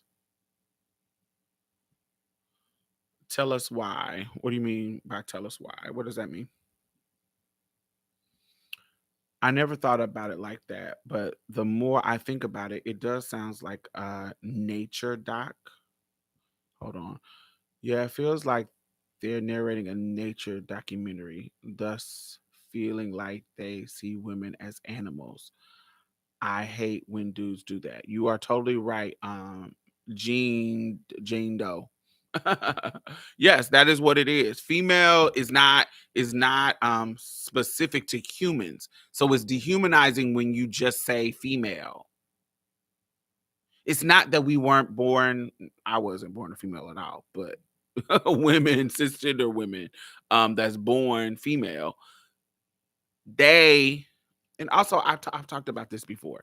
There is for me, I don't, you might hear other trans people say different. So this is just me. I am telling you one trans experience. So don't try to, I'm not speaking for all trans people, but I don't consider myself a female. I consider myself a woman. I don't consider myself a female. And so I think that there needs to be a cultural shift to me, a culture shift in regards to the language that we use. A female is not the same as is a different than a woman or a girl. I think a male is a difference between a man. I was born a male when I came out my mama's womb, but I never was a man. I never was a man. I've never been a man. So that it just, there are different words in that situation. I hope that makes sense. I don't I never was I remember a time where I was a little boy. I remember a time. I remember that. But I never became a man. That never has been an experience of mine. But I do remember time, at 4 and 5 where, I was a little boy. I hadn't whatever development came, my transness hadn't blossomed. And so I didn't have the words or the language to explain what was going on. There was things in me that was there, but I didn't know what was happening. I didn't know how to acknowledge what was going on. I didn't know. And so for me, I don't say like I don't call myself a female unless sometimes it's on accident. But I don't I understand that when I was born and came out of the womb that I was a male. I'm not delusional about that for me. I'm not there's no sense of confusion. There's no sense of that. I know what I was and what I am and what I grew to be. And so that's why when people say I'm trying to be something that I'm not, I am trying to be a trans person. And for me, a trans person is somebody who, transitioned to something else. There was something that shifted. And so for me, um, that's my own personal experience. Now, other trans people, they say different things, so that's their own identity and what they feel. I'm just telling you what Diamond feels. I think there's a difference between man and woman and female and male. um I'm and actually the way I think has actually helped me navigate my dysphoria a little bit more. So let me give you a perfect example. So recently, so I need to get a mammogram for these big ass titties. So I asked my primary care physician to refer me to one of the people who can, so I can get a mammogram, so I can get my breast checked out. I just turned 40 this year, and I want to make sure that there's my breasts are okay, and it's just like anything else in your life. Like if you get tested for HIV, if you get whatever. I am a clean bill of health. Only thing that I don't know about is these boobies. And so I wanted to get them tested. And so my doctor sent me a referral letter to give to go to the place that does the mammograms for me. And in the referral letter, it has my name. It has everything on it that it's supposed to have, except on the part that says my sex, it says male. Now, for a trans person, that might be something that triggers them. It doesn't trigger me when I'm in a medical space for people to, I want you to know that I'm trans. I want you to acknowledge that I'm trans, but I need you to understand what's going on with me, my full experience. And so that doesn't trigger me. If it said man or M or something, I don't know. It would have been kind of weird. But because it said male, it didn't trigger me at all. At all. It wasn't something that triggered me. Now other people it may have, but for me, it didn't trigger me at all. Everything else said she, her, but that part didn't. It didn't trigger me. And so I'm gonna, and the reason why I'm gonna go in there and I need her to understand the anatomy that I'm working with. I need her to understand what she should be looking for, what's normal, what's not normal. How does this, I don't, and as a doctor, they may know that there's a nuance in the physical body in the chest area when it comes to being a female and being a male, and how hormones work on the body and what nuances to look for. I need you to have that information for me. So I love that I don't need to explain everything at my doctor and explain, you know, because my doctor particularly doesn't do any irrelevant stuff. Ask me irrelevant questions that She's very knowledgeable about transness, which I'm glad that I found her finally. And so those are the type of situations that there is a for me that helps me with dysphoria and feeling uncomfortable when somebody says some dumb shit. Not say some dumb shit when they say something that might be triggering. Some things, knowing the difference between gender and sex. Sex is going to be the male and female, and the gender is going to be man and woman. And knowing the difference is different.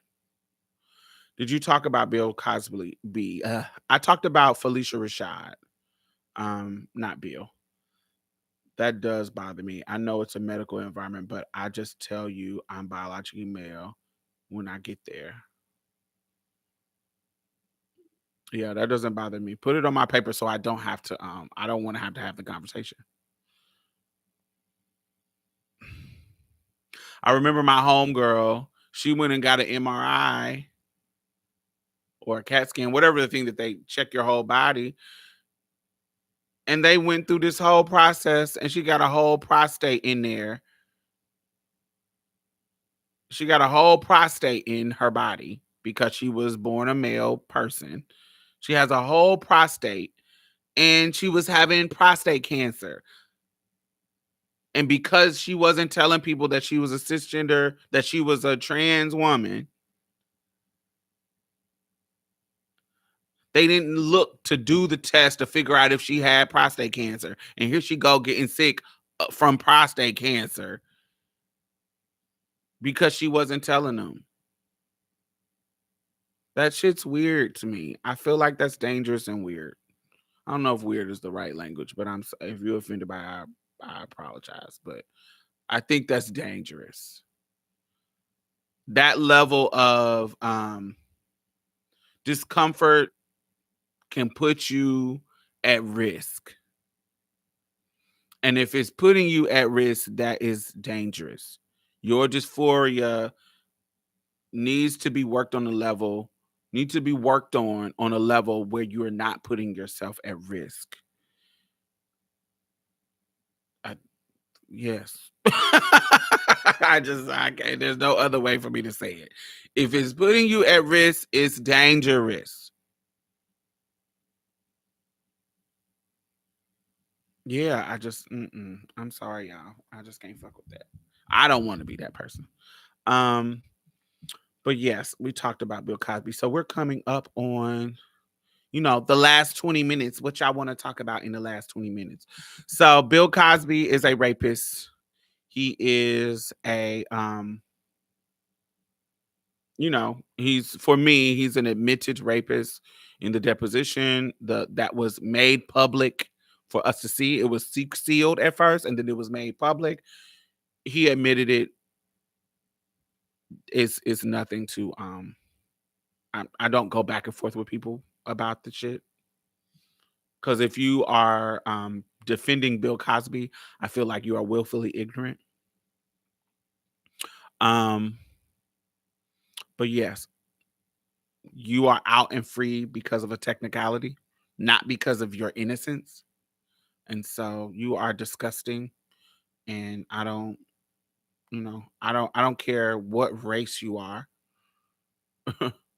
If you are a fucking rapist, black, let me play the card like the white people do. I don't care if you're black, white, purple, green, yellow, or blue. You're a fucking rapist and you deserve to be in jail. And I don't care about the Cosby Show enough to not acknowledge the real Bill Cosby. We're not talking about Heathcliff Huxtable. I love Heathcliff Huxtable. I love the Cosby Show. I'm going to watch it when I feel like watching it. But Bill Cosby, the creator of that fictional character, the real human being behind the creation of that art, of that film, is a monster, is a rapist. And I don't fuck with that.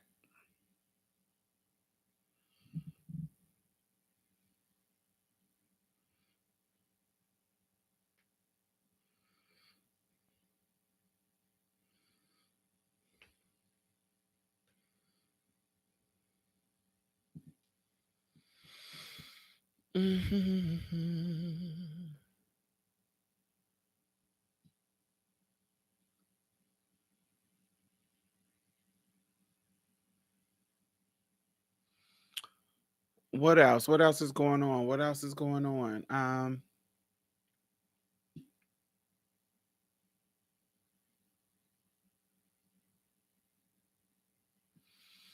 Mm,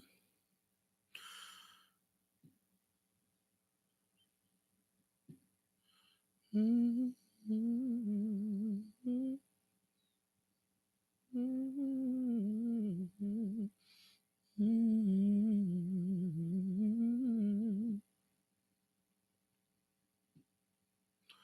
Anytime you need a friend, I will be here. Did you do a photo shoot? I did do today? No. Me and Marsha's Plate did a photo shoot last Sunday. Anytime you and the pictures are so bomb. I can't wait till y'all see them. Anytime you need a friend, I will be here. Never be alone again. So don't you leave. Even if you're miles away, I'm by your side. Don't you ever be lonely. Love will make it alright.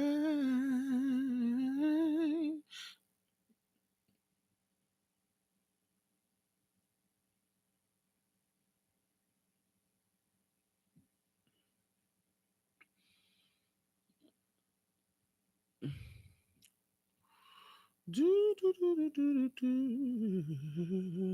Did you see Bobby Brown looking like he popped a few mileage before verses? I did not. I tuned in to watch the verses and it was so boring. Like the minutes that I watched, I was like, oh no, this is boring to me. Now I'm not really a Bobby Brown. There's some songs. Tune to the Roni, she's the sweetest little girl. Um, dun, dun, dun, dun, dun, whatever. What's the words? Oh, I can't remember it. But yes, there's certain song. It's my prerogative. I can do what I want to do. I love his songs and New Edition. Um, but I'm more emotionally connected to Keith Sweat's music because my mom liked Keith Sweat more than Bobby. What's You may be young, but you're ready. Yeah. Ready to learn. You're not a little girl. You're a woman. So take my hand and let me tell you, baby, I'm just for the taking, so you can do as you please. Don't take my love for granted, 'cause you're all I'll ever need. Ooh, hold me in your arms, oh baby, and never let me go. Oh. There's a right and a wrong way to love somebody. Ooh, yes. It gives me chill because it makes me think about mama. Whatever. Um, what's the other one? I can tell you, I love to love ya. I can tell you, oh, I really need you, baby, baby, baby. And can make it all right. No one but you, baby, baby. The Mariah Carey version can make me feel the way you make me feel. Whoa.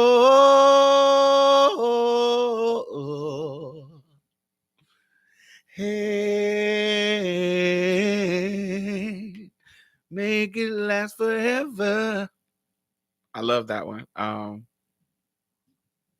Um, what other one do I like of his? No.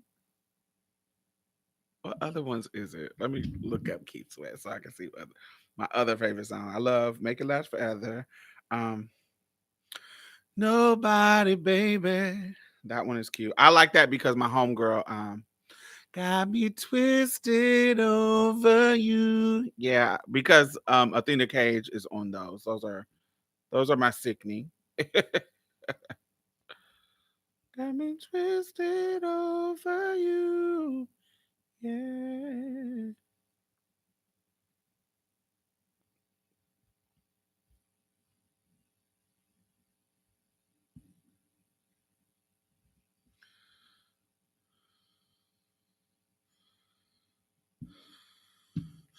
Something's just not right. No, no, no.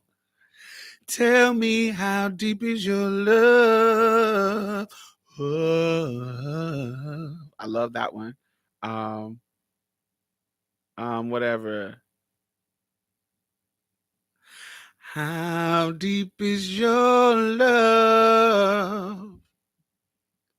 How deep is your love? Oh, how deep is your love? How deep is your love?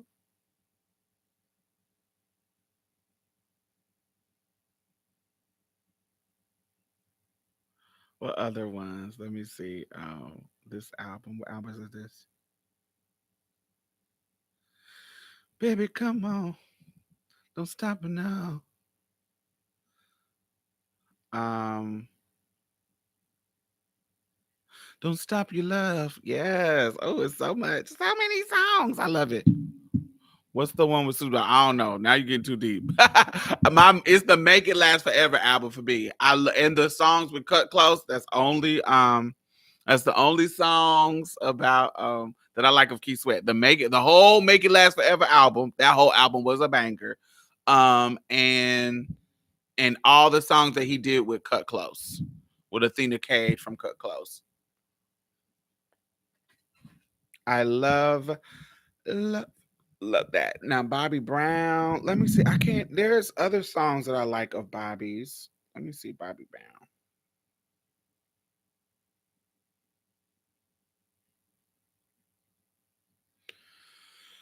Let's see. Okay. Every little step I take, but that's New Edition. You will be there. Every little step I take, we'll be together. Um, don't be cruel. I will never be that cruel to you. Um, I thought every little step is Bobby too. I thought that was New Edition. I didn't know that was him. Every little step I take, you will be there. Every little move I make, we'll be together. um, don't be cruel. I will never be that cruel to you. Oh, oh no. I don't be cruel. Yes, I love Keith Sweat more than Bobby Brown for me. Um, but just sitting there watching him was boring, so I cut it off. Got distracted and went somewhere else. Oh, do, do, do, do, do, do, do, do, do, do, do, do.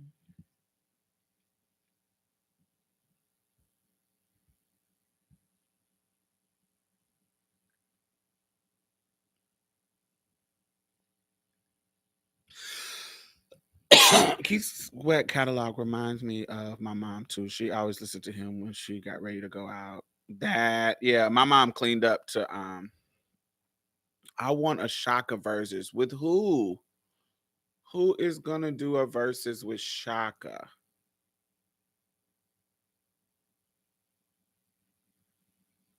I would like a, honestly, I would like a Anita Baker and Shaka versus. I would like that. So we can get, because I think Anita and Shaka, while they are different, they both have fucking hits, and we're gonna get a vibe from both of them. Like Shaka's gonna be beat, Anita's gonna be beat. It's gonna be an auntie vibe. It's gonna be classic songs. And they both can sing live. So I feel like Shaka and Anita, and they both have like you know, a jazz vibe to their music.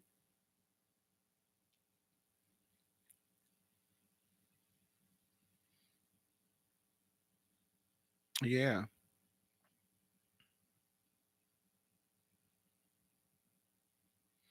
Same thing. People keep, like, I watched the Mary J. Blige documentary recently on Prime, on Amazon Prime. And then she was on Breakfast Club, and they were like, she was like, who would I get out of verses? And I was like, who would do a verses again? And Envy was like, who would do a verses with who could do a verses with Mary? I'm sorry, but I feel like no shade.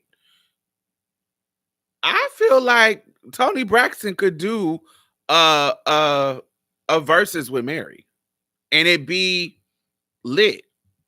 Because if we think about when Tony Braxton came out and when Mary came back out, you know, uh Love Should Have Brought You Home Last Night, Another Sad Love Song, 7 Whole Days. Tony had some bops during the time that um Mary had some bops. Like they both had some bops. Like during that time. That when you play them, motherfuckers gonna be like, ow, 7 whole days. I think Tony and Mary, honey, that to me, that's a comparable, a comparable versus battle to me. Shaka and Evelyn Champagne King. Is Evelyn still alive? Not no shade, but I don't. No, they don't have. I don't think Evelyn have enough hits to compare to Shaka's hits. I don't know. I wouldn't want to see them. I wouldn't want to see Evelyn. To me, I can't wait to see their verses. Whose verses are you talking about? CL. But Mary's doc was good. It was good. It was really good. I was feeling Mary's doc. It was really good. But I feel like they were making it seem like Mary didn't have, like, was a juggernaut. And I was like, yeah, she is, but Tony Braxton is a juggernaut too. She got some number one classics on the charts. And so I don't know. I just feel like Tony Braxton and Mary J. Blige will be a very entertaining and equally balanced um verses. Cause after I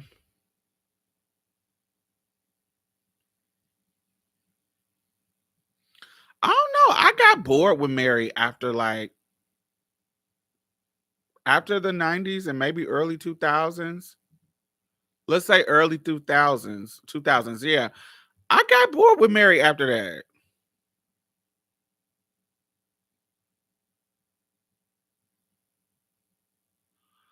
I got bored with Mary after early 2000s. But even Tony Braxton had Unbreak My Heart was in the late 90s, and then she had the Heat album. The Heat album was fire. When we talk about He Wasn't Man Enough for Me, you get what I'm saying? The Secret album with Unbreak My Heart was late 90s, but she had another album that was a hit album after that. He Wasn't Man Enough for Me.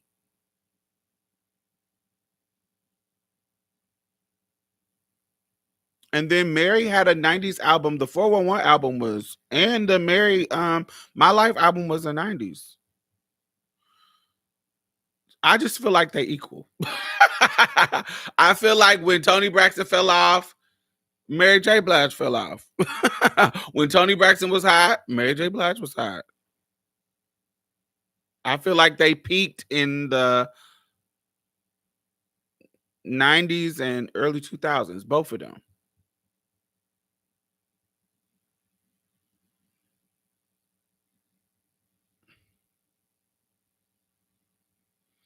A Faith Evans and Kelly Price versus. Yeah, I can see that. I can see that. Tony dropped Libra in 2002. Yeah. And when the Heat album came, we never did the Heat album change. Did the Libra album do good though? Yeah, but she fizzled after that. I am Tony Stan, by the way. Yeah, she's equal to me. Yeah, I just feel I feel they're equal.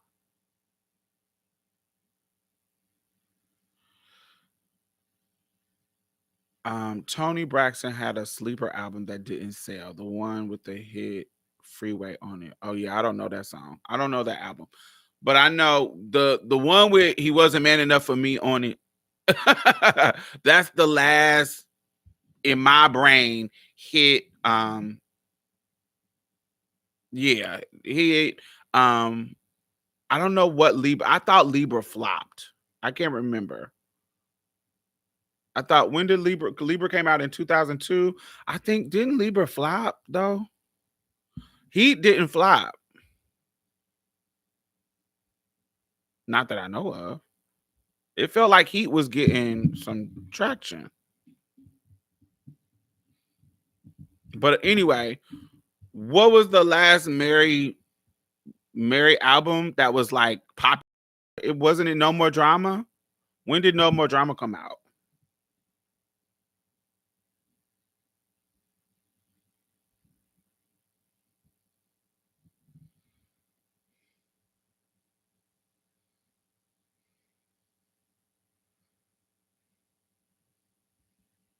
2001. To me, that's the last album that Mary J. Blige that was like,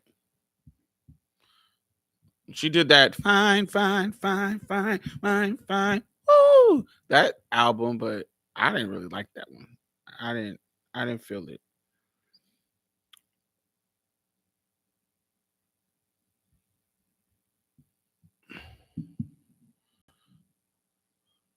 No, 2000. Yeah, I remember that song, but did the album do as well as the other ones?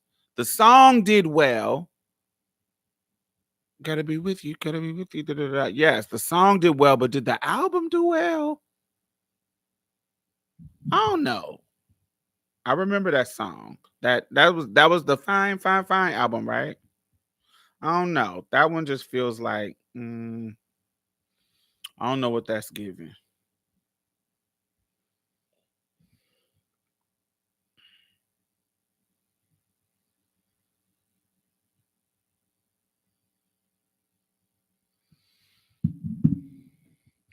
But yeah, I think Mary and her will be great, a great versus. I just think that would be great. I think Mary ultimately will come out on top, but I feel like Tony, if you're sitting there listening to them song for song, you're gonna it's gonna be equal. Just Fine was the next album. Okay, yeah. I didn't like that one.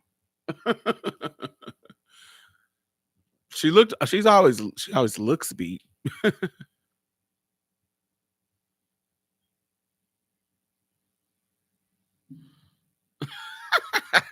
Because she was releasing them during Black Friday. Shade.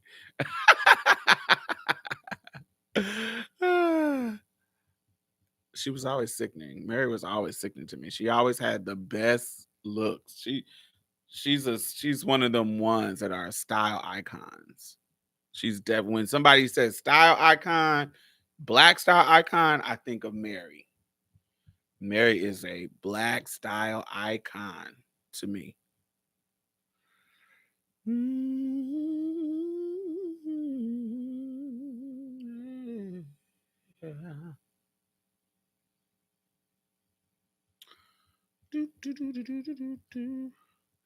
Loving you is all I want to do. Loving you is all I want to do. Loving you, say loving you is all that I wanna do, baby, baby, yeah. I'm loving you every day. Don't you look no more. Love without a limit, baby. There's no need to tell you. As far as I can clearly recall, my love has been here for you, and you don't have to worry at all. I'll sacrifice my time to make sure that you're satisfied. And there's no hard things to the joy I'll bring. I want to give you all of my love. I want to see Janet Jackson go up against Beyonce. I don't want to see Beyonce go up against anybody. I want to see I want to see Janet Jackson pull a D'Angelo and go by herself. But But let me say this. So, who I actually think will be fire with Janet, this is going to be controversial. And she has way more number one hits than Janet. But if you think about the back and forth vibe of verses, how one person play a song, one person play another song, so and so, so and so, I think that Janet and Mariah, if we're thinking about hits from an era, I feel like Janet has enough hits to go. Of course, she doesn't have more number one hits than Mariah. Of course not. But I think if I wanted to see a back and forth vibe of divas, Janet and Mariah would be perfect for me. Beyonce's not going to do a verses. I don't think Beyonce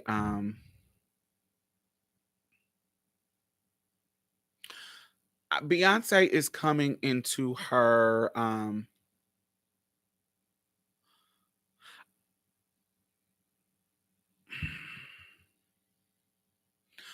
history era. So like I always compare Beyonce to Michael Jackson because I think Beyonce is the Michael Jackson of our time. People don't like be she's not Michael Jackson, but she is the entertainer on the top tier level that Michael Jackson was in his era. That's what I mean. She's not Michael Jackson. Nobody will ever replace Michael Jackson. Michael Jackson, even with his pedophilic ways, was still a great entertainer, the greatest of his time in his era. Beyonce is the greatest in our era. I don't want to see white people on verses, so I'm not gonna add Madonna to no mix. Can we have our own shit? um, um, but I think Beyonce is coming into her history. Um,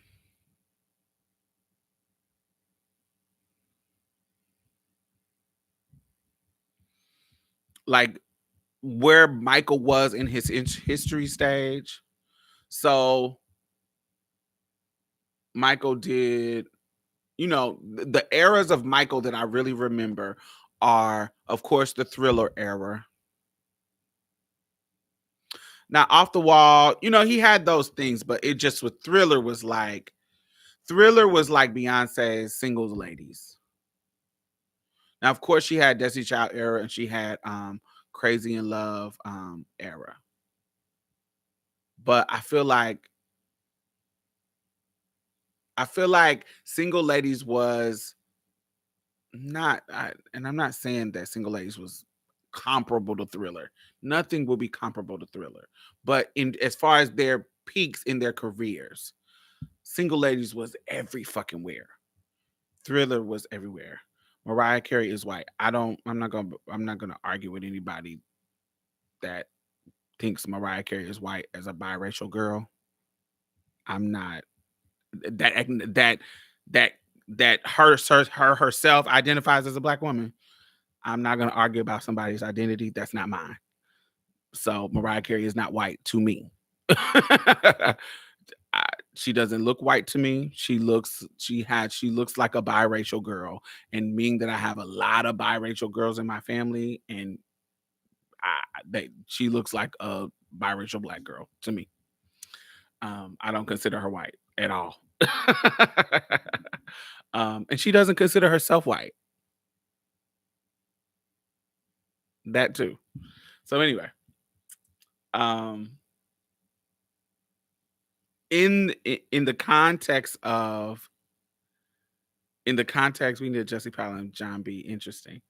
Um, in the context of a career, I think Single Ladies was her Thriller. I think that Black is King was her Remember the Time.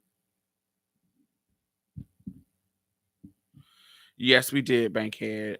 I think Black is King, this Black and King era is her Remember the Time.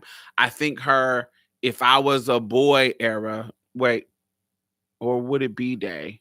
No, not B Day. If I Was a Boy era was her Bad. Like Michael Jackson doing Bad, you know, he had the era of Bad. I think her Sasha Fierce era was her Bad. And this Black and King era is her Remember the Time. And I think she's going into her history. Like when Michael Jackson did History, I think we got one more good project from Beyonce, and then she needs to retire. I think we got one more good project from Beyonce, and then be the legend that you are. Go and do what what's her name? Diana does. I think we got one more good project from Beyonce. I think one more. She got one more in her bag. She gotta get her she gotta give a she gotta get the mid-40s album. She gotta give that mid-40s album. Just like Janet did, just like you know, all the girls did all the pop girls who are like legends like Madonna, you know, Michael Jackson, Tina Turner. Yeah. I think she got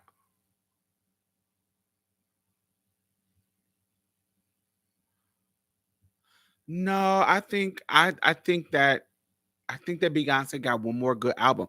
Now, if she comes out with more, then I'm like, great. I'm gonna take it because I'm a fan. But I think she got one more.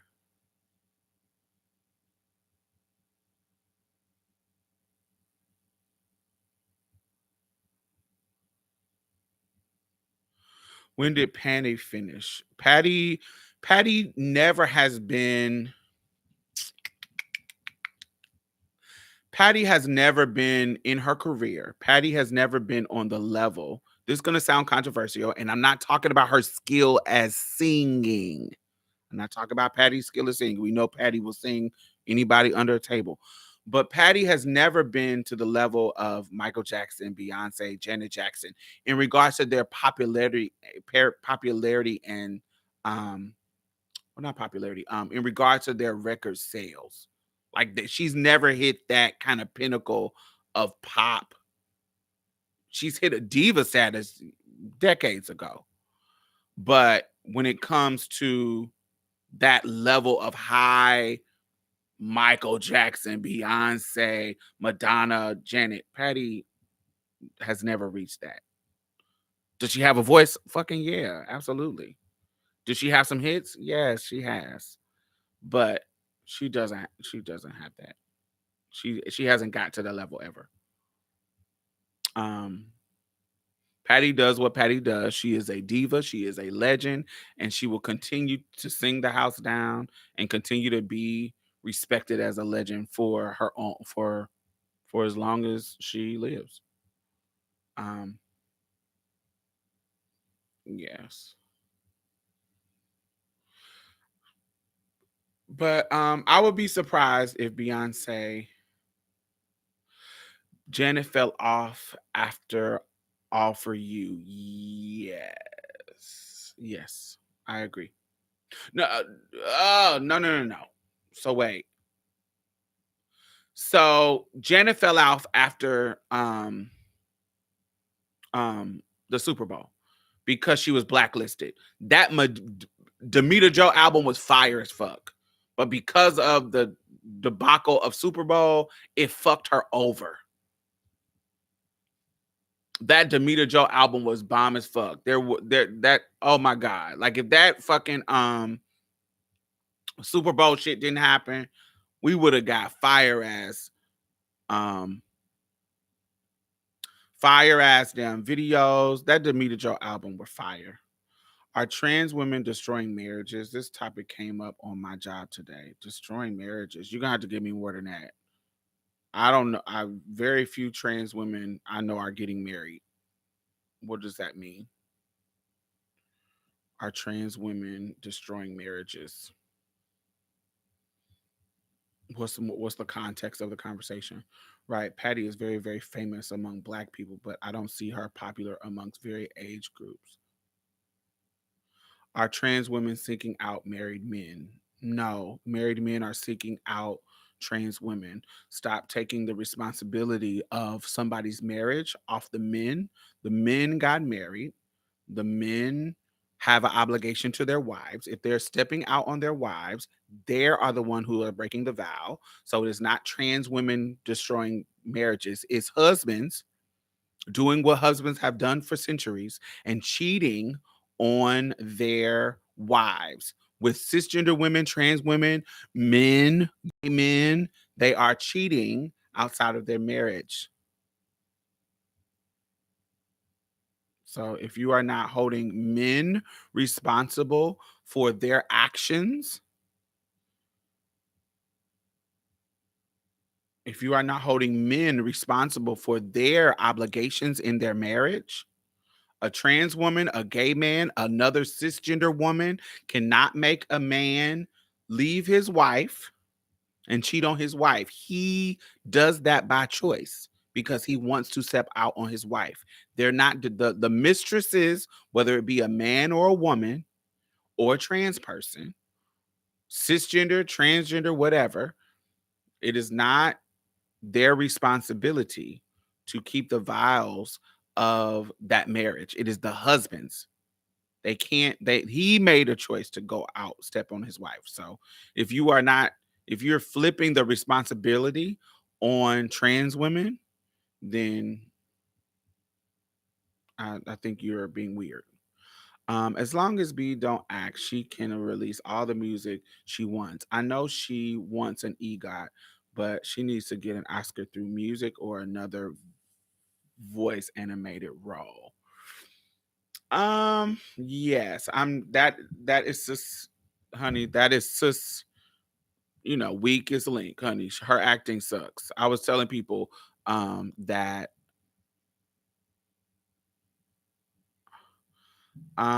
well the last this is the last hour, so yes. This is when we do the random questions. You can ask whatever you want. Um, but I think Beyonce is I actually enjoyed Beyonce's acting performance in Dreamgirls. I hated Obsessed. I hated Cadillac Records. I hated Carmen. I hated that shit. But I actually liked Beyonce's performance in Dreamgirls. And I don't want to even though that's her weakest strength, I I think that she can get better. I actually, with Beyonce's work ethic, I think that she can get better in her acting.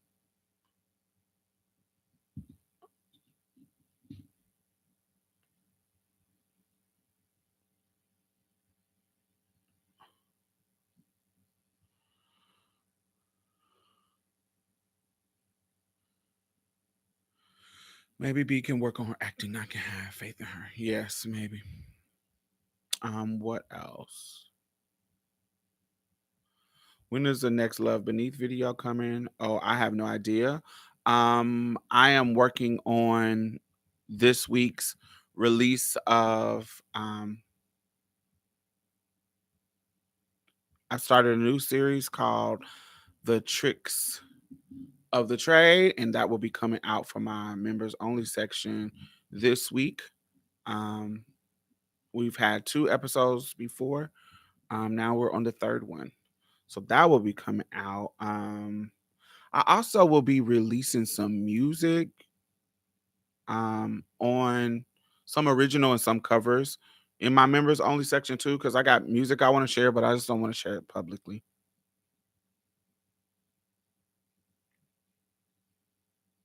I'm looking forward to that and a book. I actually found somebody who is gonna help me write because I actually hate writing. I've learned that I hate writing. I wrote like the shell of a book, like about 16 chapters, and I'm going through and I just realized that I don't like it. I don't like writing. I don't write I don't like writing long form. That's what it is. I don't write like I love writing articles where I can give you a concise thought, but the whole writing a whole book, yeah, it's getting on my nerves. So I have somebody else is coming in um to help me with that. I've been hearing that too. Y'all love to turn out straight men. Um, I feel like y'all are being real transphobic with these turn out straight men questions. So the idea that a guy is not straight and he dates trans women feels like transphobia because it's almost like w- he's still straight when he dates trans women because trans women are women. So what was the emphasis on turn out straight men? How am I turning out a straight man?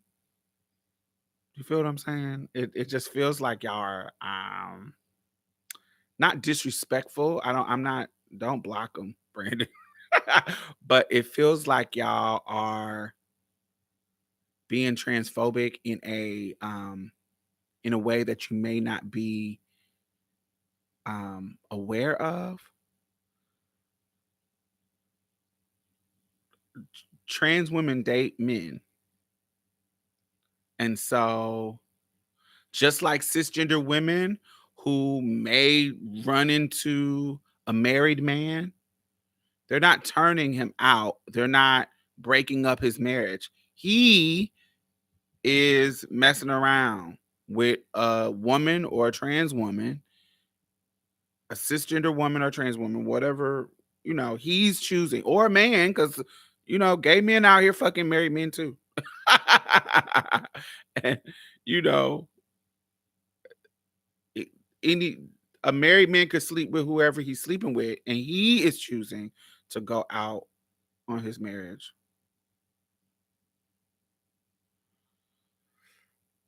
Bye, Michelle. Yeah, it feels like y'all don't understand that. It feels like y'all are placing the blame on the mistress. Does it make sense? And not the husband.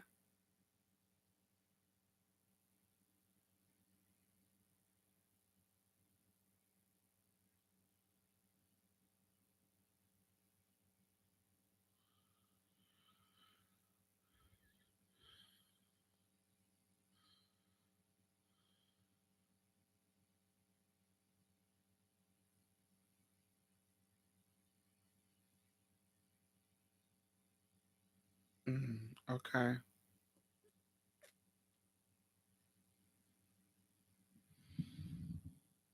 Well, that's something that you have to take up with him, darling Terica. If the men in your life are assuming that you are a trans woman,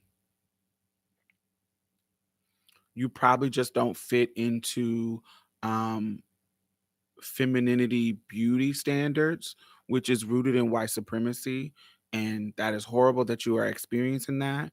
But you are actually experiencing the intersection of misogynoir and transphobia, which is the subject of this video. So you might, when we're done, go back and listen to it.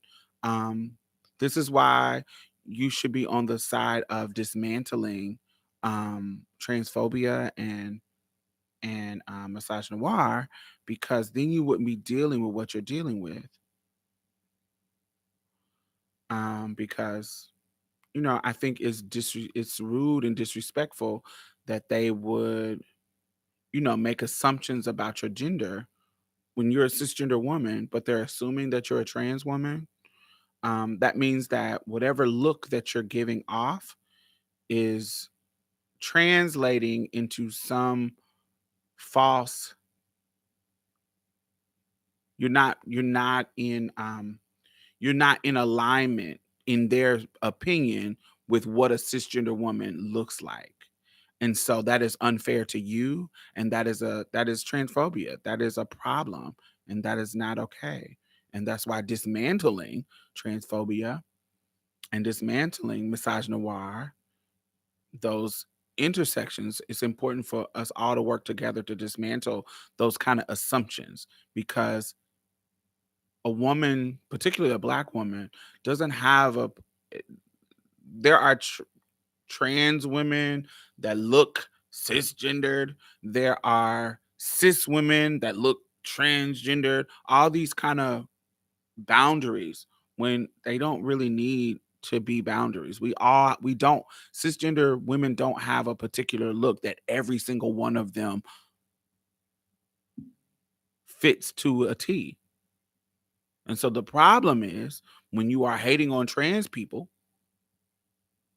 and there's a cisgender woman who may look like she's trans, she's going to get some of the brunt of the problems that trans people get. When you go to the bathroom and somebody assumes that you're a trans person, like that man is assuming that you're a trans woman and you're insulted by it, that man is assuming,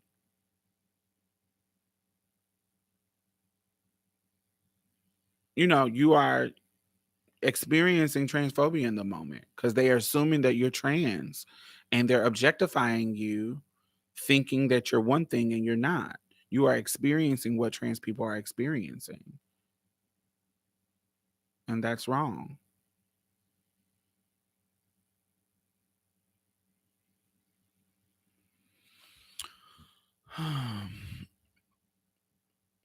Apparently, married men have no willpower.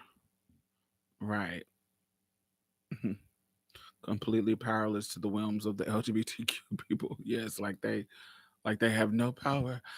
Just take my booty hole and my penis. Oh, oh, I have no power. No power.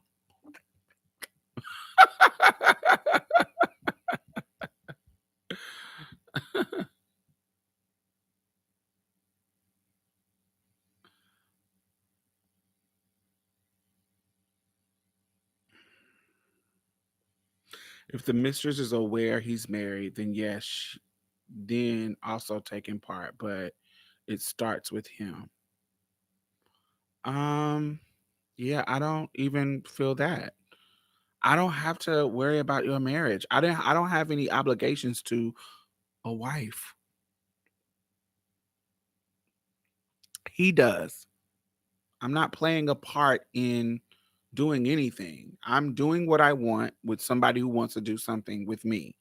He has the responsibility. He has the obligation. I don't know her.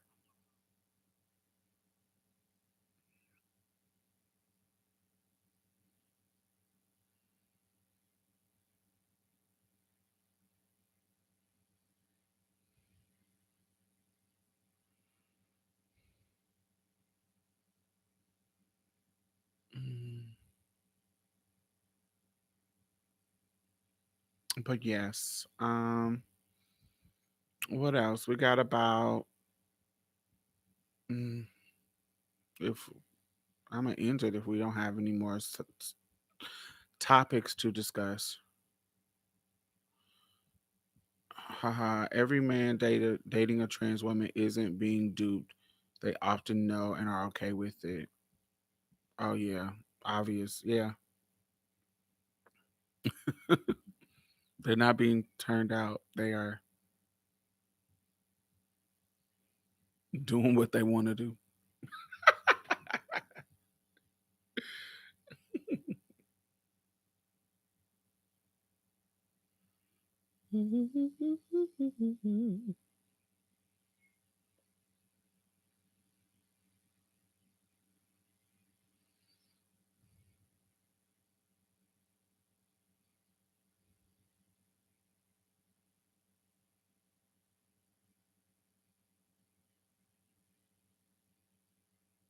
Hey, Sean.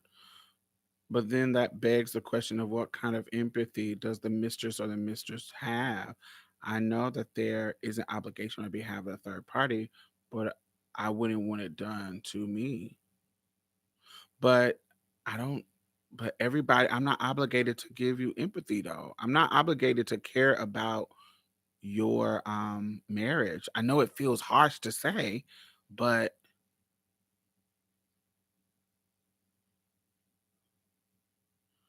it feels hard to say, but that's not her, that's not the outside woman's responsibility. I don't think.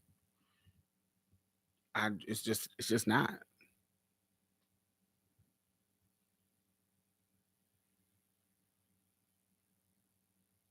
There can be a integrity conversation around that, but everybody's integrity is different when it comes to the standard of themselves. Like, I'm not asking a dude if he's married. I'm just not. Um if I'm just only time I'm gonna be having those kind of deep, if especially if I'm just hooking up with somebody, but if we're having a deep, if it's going deeper than um if it's going deeper than where we can be in a relationship, then I'm gonna be asking, okay, what is your history? What's going on with you? Da da da da. Because then it's important. But if I'm just hooking up with you, I don't care. I'm not thinking about your relationships. Because I'm like, niggas be lying.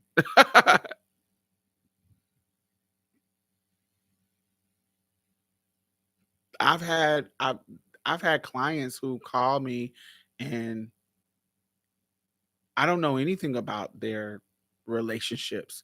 And then their wives will call me and cuss me out and oh my God, I found your number in his phone and he has children and da da da da. I'm like, I don't know none of that. All I know is he had the money that he needed to pay me. I don't know any of that.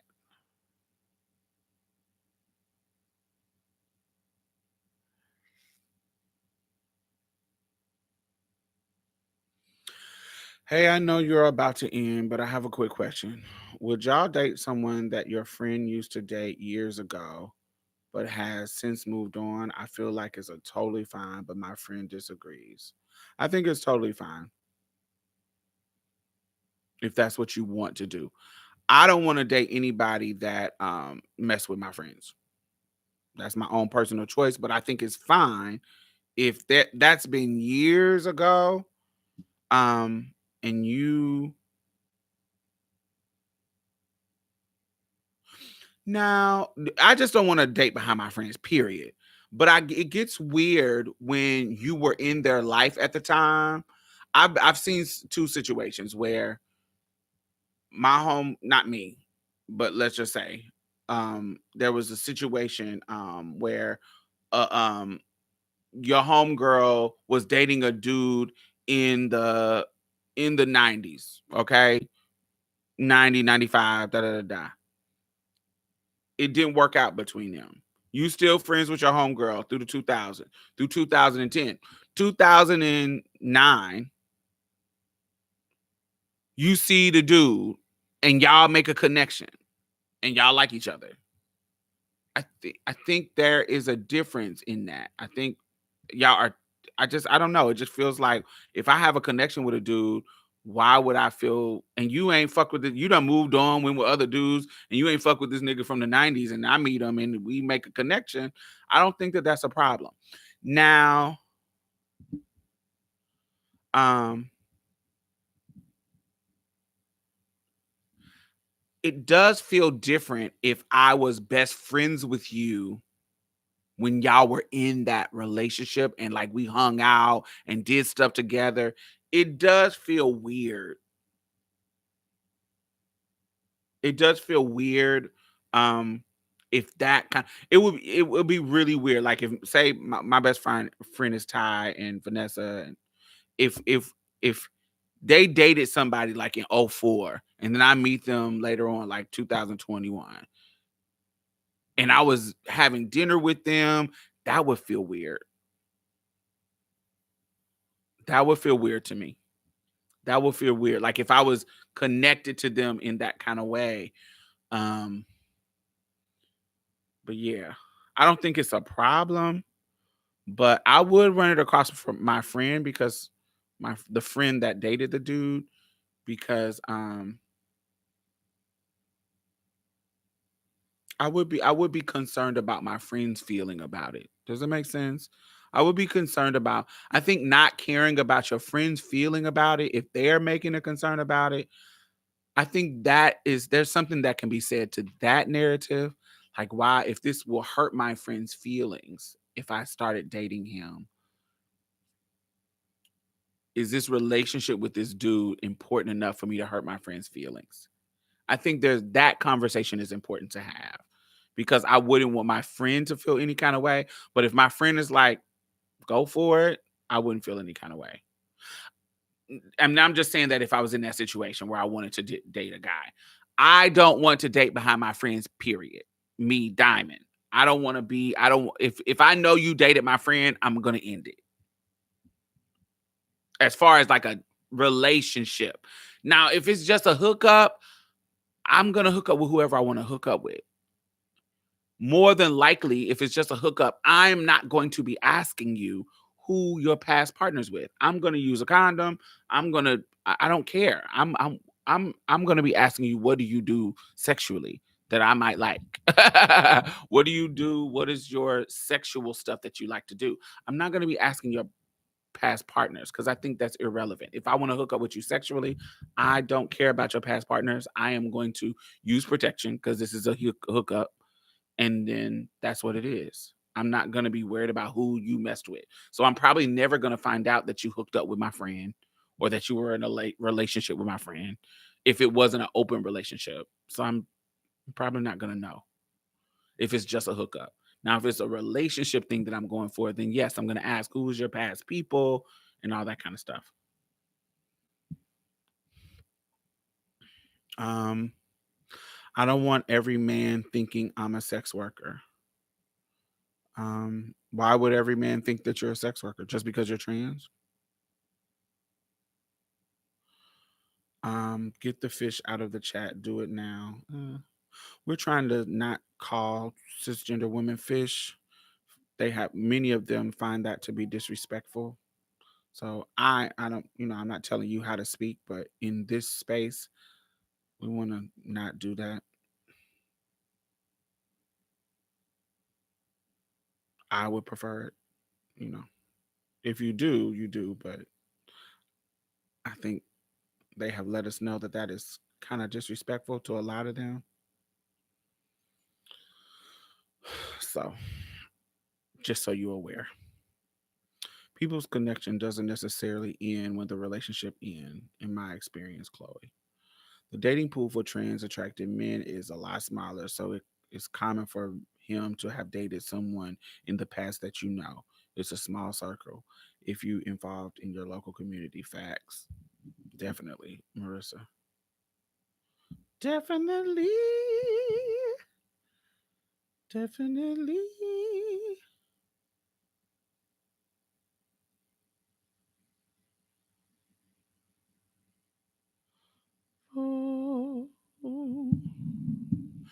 Sincerely. Oh, yes, sincerely. 'Cause I love you so dearly. Please say you'll be mine.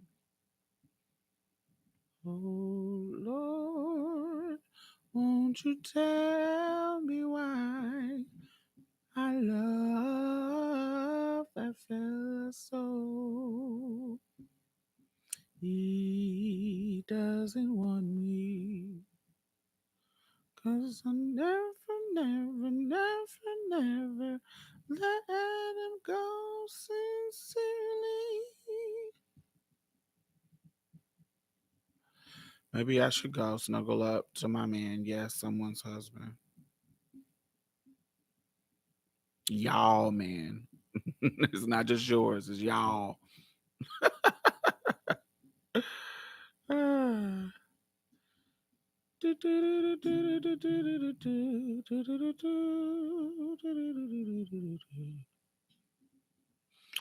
But that is an interesting statement, though, Nicole. You said you don't want every man thinking that you're a sex worker. So the label of a sex worker you have a problem with, but the label of being someone's mistress, you don't have a problem with? Like being with somebody's husband? You don't have a problem with being somebody's mistress, but you have a problem with being labeled a sex worker? Like, why is sex worker negative and a mistress is not negative in your brain? Explain that. Why is sex work the negative connotation, but mistress is like, ooh, I'm snuggled next to someone's man. Yes, someone's husband. That's sickening. Why is that sickening and sex worker not sickening? Because sex worker is getting money to chase behind for to be snuggled up under a nigga. You broke. Well, not you broke, but you're not getting no money being somebody mistress. You might. But being snuggled up, but being the mistress doesn't come with a monetary connotation. Being a sex worker comes with, them bitches is getting money. So why is this one sickening and this one not? Thank you, Shonette. Thank you, thank you, thank you, thank you.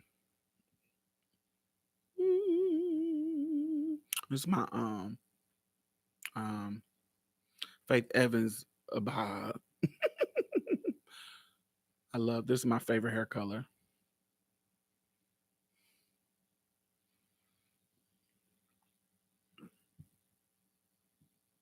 I don't know. That seems weird. All right, we about to we got one more we got room for do one more thing. I'm not going past 3 hours. Cause I want to go get me something to eat. I want some tacos.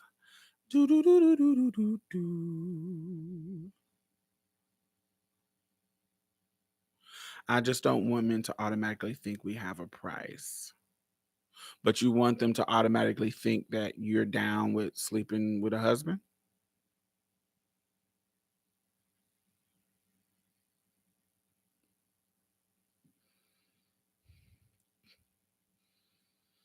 I think that's what the cisgender girls came in with the concern. I think that was their concern.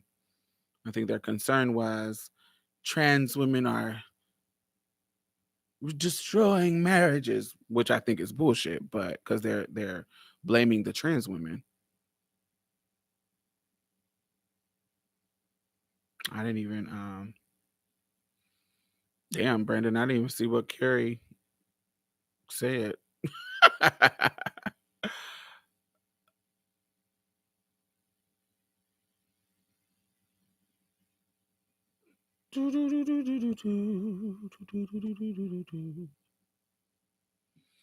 don't know. I think trans women have to be careful with that kind of mentality. The mentality of competition with cis women,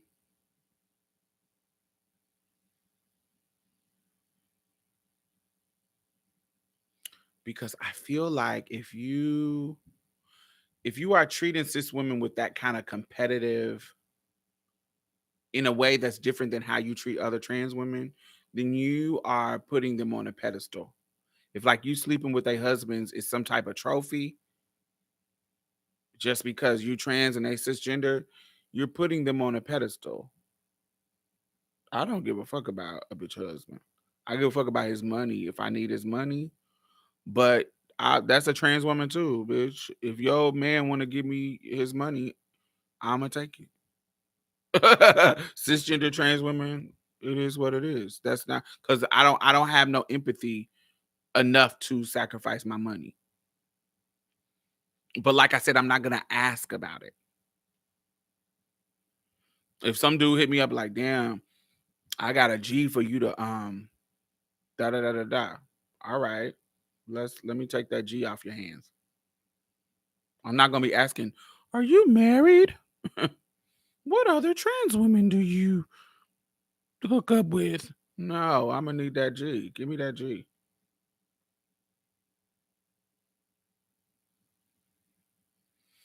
A beautiful woman with a little something extra, actually big, she can't give him. Yeah, that's kind of weird, y'all. It's just your mentality just seems kind of weird. Like you don't want to be seen as like a sex object, sex worker, but then your claim to fame, your claim to win the competition is that you got a dick. Oh, I got a dick to give him that she can't give him. That's creepy to me. That's weird. I just think that's weird as hell. That just that dichotomy in your brain where I don't want to I don't want men to think of me as a sex worker automatically, but I want the cis women to know that I got this dick in between my legs, so they know they can't give them what I give them, this dick. Like you have nothing else to offer but your dick. When it comes to if you're in competition with cis women, that's all you have to offer is a dick. That's what makes you better than cis women. The dick. That is weird.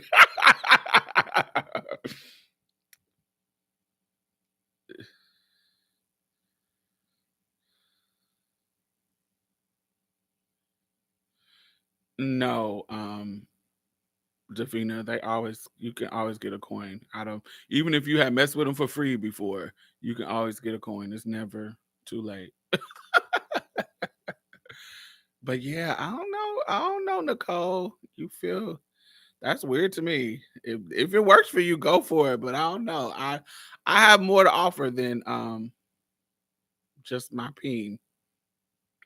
If I'm in competition with other bitches, if I'm gonna be in that space, I have more to offer than just my penis. It's not to take away the specialness of that experience. It's not to take away the specialness that that makes me a trans woman, that makes that is a part of the allure. Yes, that's a part of the allure, but that's not the only thing that I offer men when it comes to being involved with me in a relationship or being involved with me um sexually. I'm a whole experience. I'm not just an experience with a penis. I'm a whole experience. I hope that makes sense. I'm a whole full body experience. It's not just that I have a penis. And when you pigeonhole yourself to your only value is that extra, what do you call it? Something extra, actually something big that she can't give them. That's probably why people are thinking of you as a sex worker or thinking of you in that mindset because your only value is in your penis. Well, that's what it feels like, how you're describing it.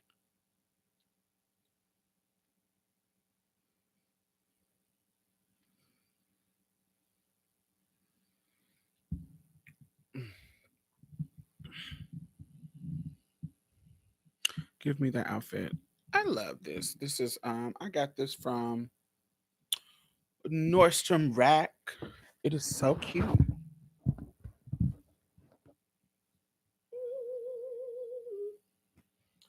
is a wrap dress. It has a fire ass train. It's so cute. I love it.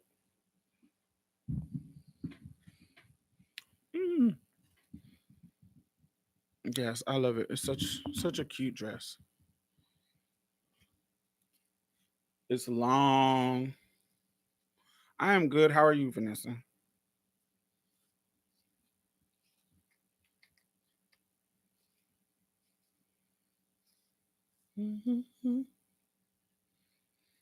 For the longest time.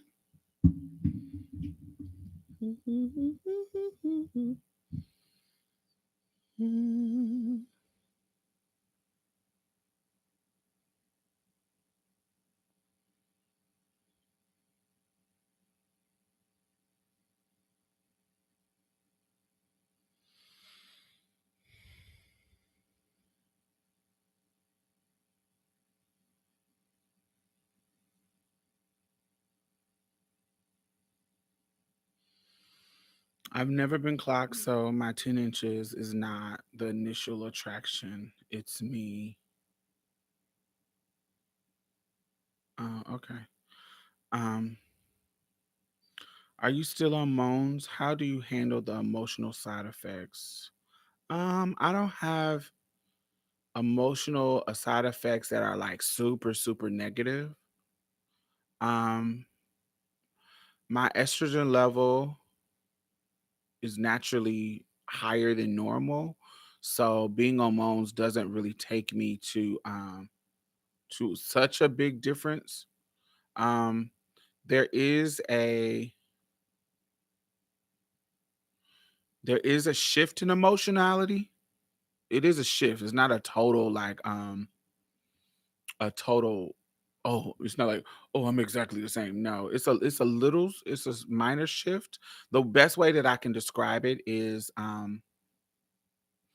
when I am testosterone dominated, I have like a 24 box of crayons to color with emotionally. When I am estrogen dominated, I have a 64 box of crayons to color with emotionally with the sharpener to be able to sharpen the pencil. To me, it feels like a more wider range of emotional feeling when I'm estrogen dominated compared to when I'm testosterone dominated. Still emotional. I hate when people act like men are not emotional at all. um Usually men traditionally are taught to show their emotions through anger and violence, actually, whereas women, we're taught to show our emotions through tears and crying and that kind of deal. um so men get emotional, they get angry and frustrated, and that anger is an emotion.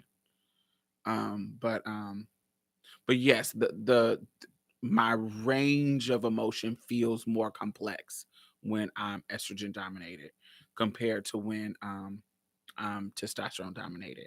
And it's not such a drastic difference for me that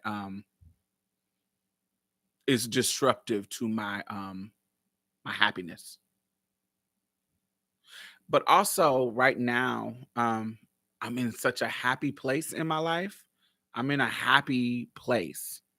I haven't When I first started Moans when I was younger, it was one of the most tumultuous times of my life. when it, so my emotions were all over the place because my life was all over the place. But right now, yes, I'm on Moans, and they my life is in a happy place. So I'm usually constantly happy. My life is in a really good, stable, full of joy place. Like I don't have any drama in my life.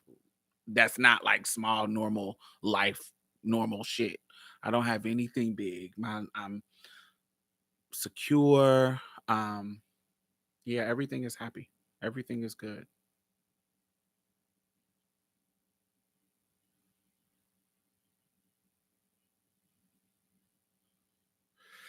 Baby, them 64 boxes with the sharpener, that shit is in elementary school. Woo, that shit impressed you as a child. Yes, God. If you had the 64 box, you was balling, baby.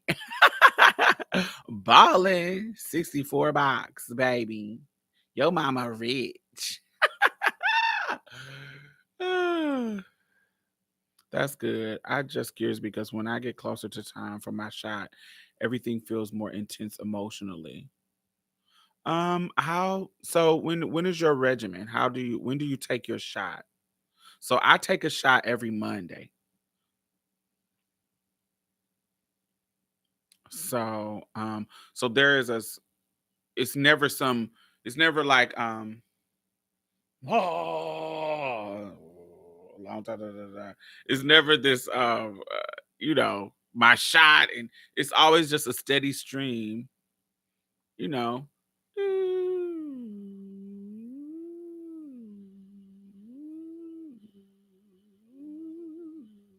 It's never. Does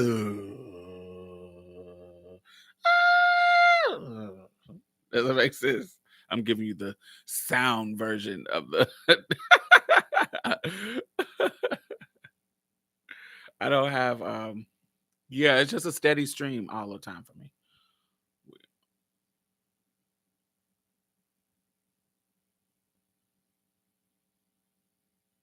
Mm. My nerves have been worked tonight, honey, dealing with small minds. Nicole, I feel like you're being weird. I feel like, I don't know, I feel like you're being passive aggressive. Like, I feel like this whole time you're being weird.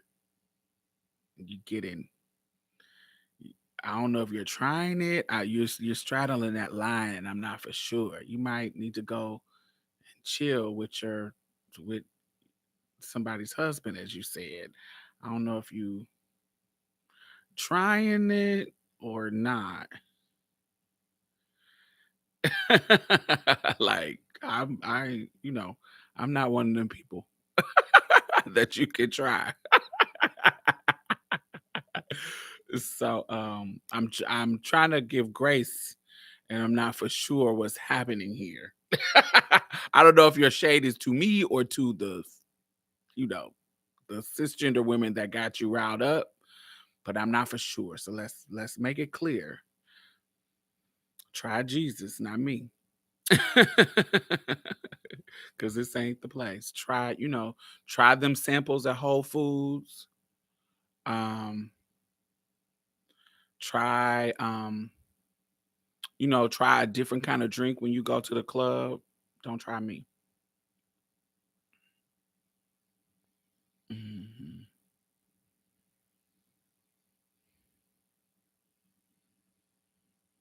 Try a new foundation. This for another time, but do trans women need to go through menopause to safely what? For safety after a certain age or certain health backgrounds? I don't think so. um that's a question for a doctor. I'm not really. I don't think trans women go through menopause. That's a very specific. That's a very specific to cisgender women thing.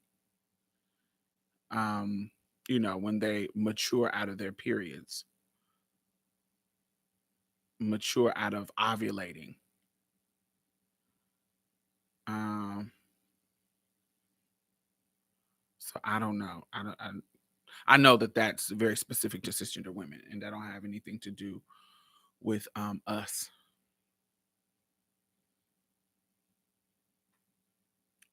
For the longest time.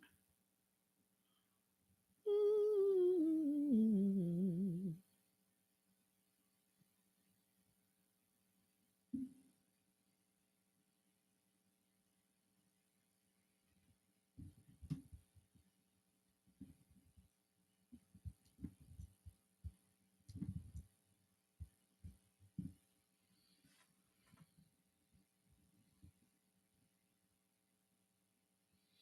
Yeah.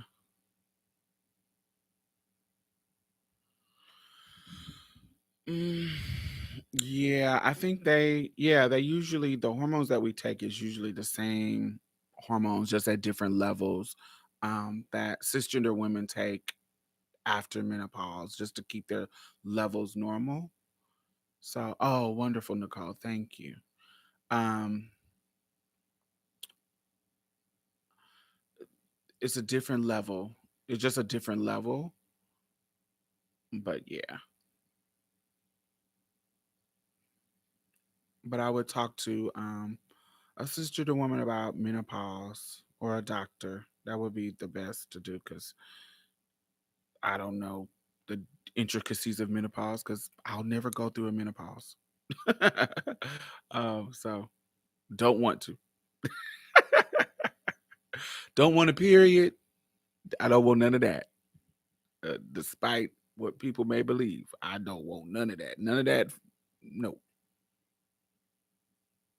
Don't want no cramps. Don't want no period. Don't want no menopause. I don't want none of that. Mm-mm. My mom gets hot flashes. Oh, good.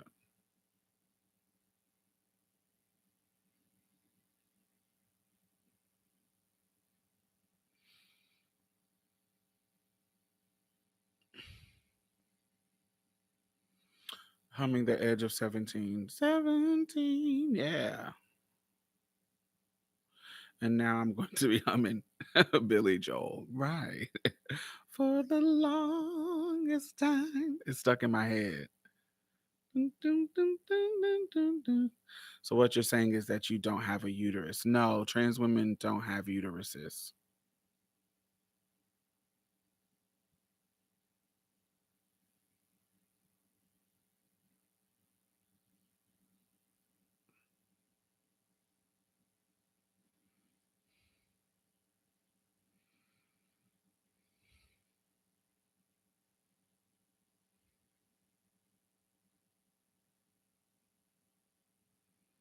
Dun,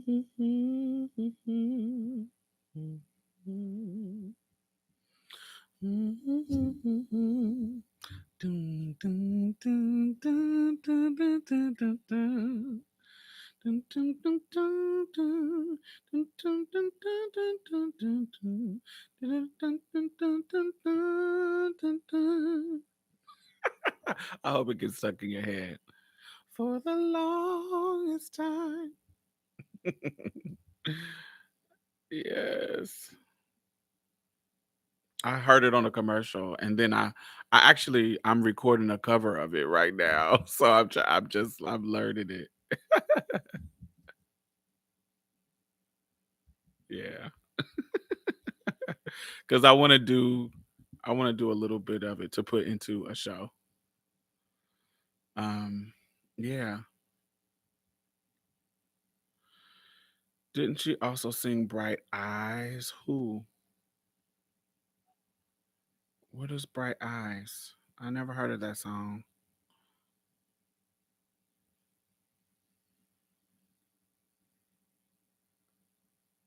Oh, I don't know that song. What song is that? Turn around every now and then I get a little bit lonely. Is that how you say it?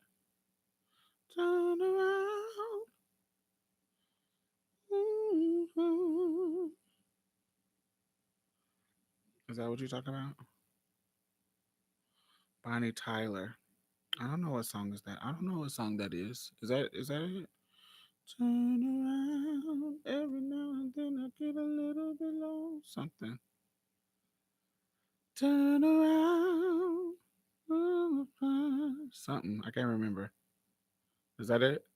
Yes. I don't know the words to that. I just know the melody, how it goes a little bit, but I don't know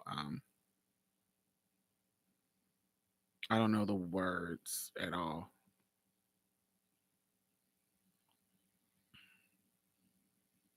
Have y'all watched it's was it on Netflix? It's something about, it's all about pop. It's talking about like pop culture musical phenomenons, like auto tune and um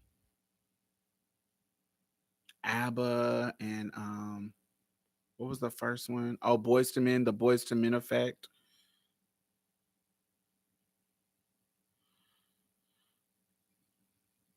Hmm. Yeah.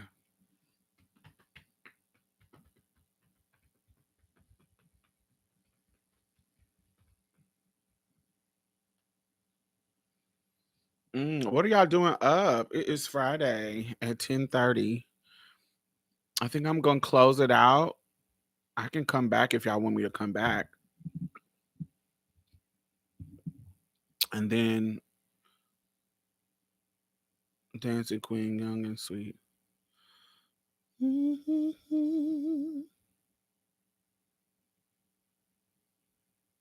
Yeah, that's the one. Oh, see that girl. Watch that scene. It is a dancing queen. She can dance. She can shine. Having the time of your life. Oh, so she's that girl. Watch that scene. She is the dancing queen. Uh, all right. All right. I'm going to close this out and I'll just come back and we can chit chat and talk. I just don't want this one to be super long. And it's already super long with 3 hours. So, all right.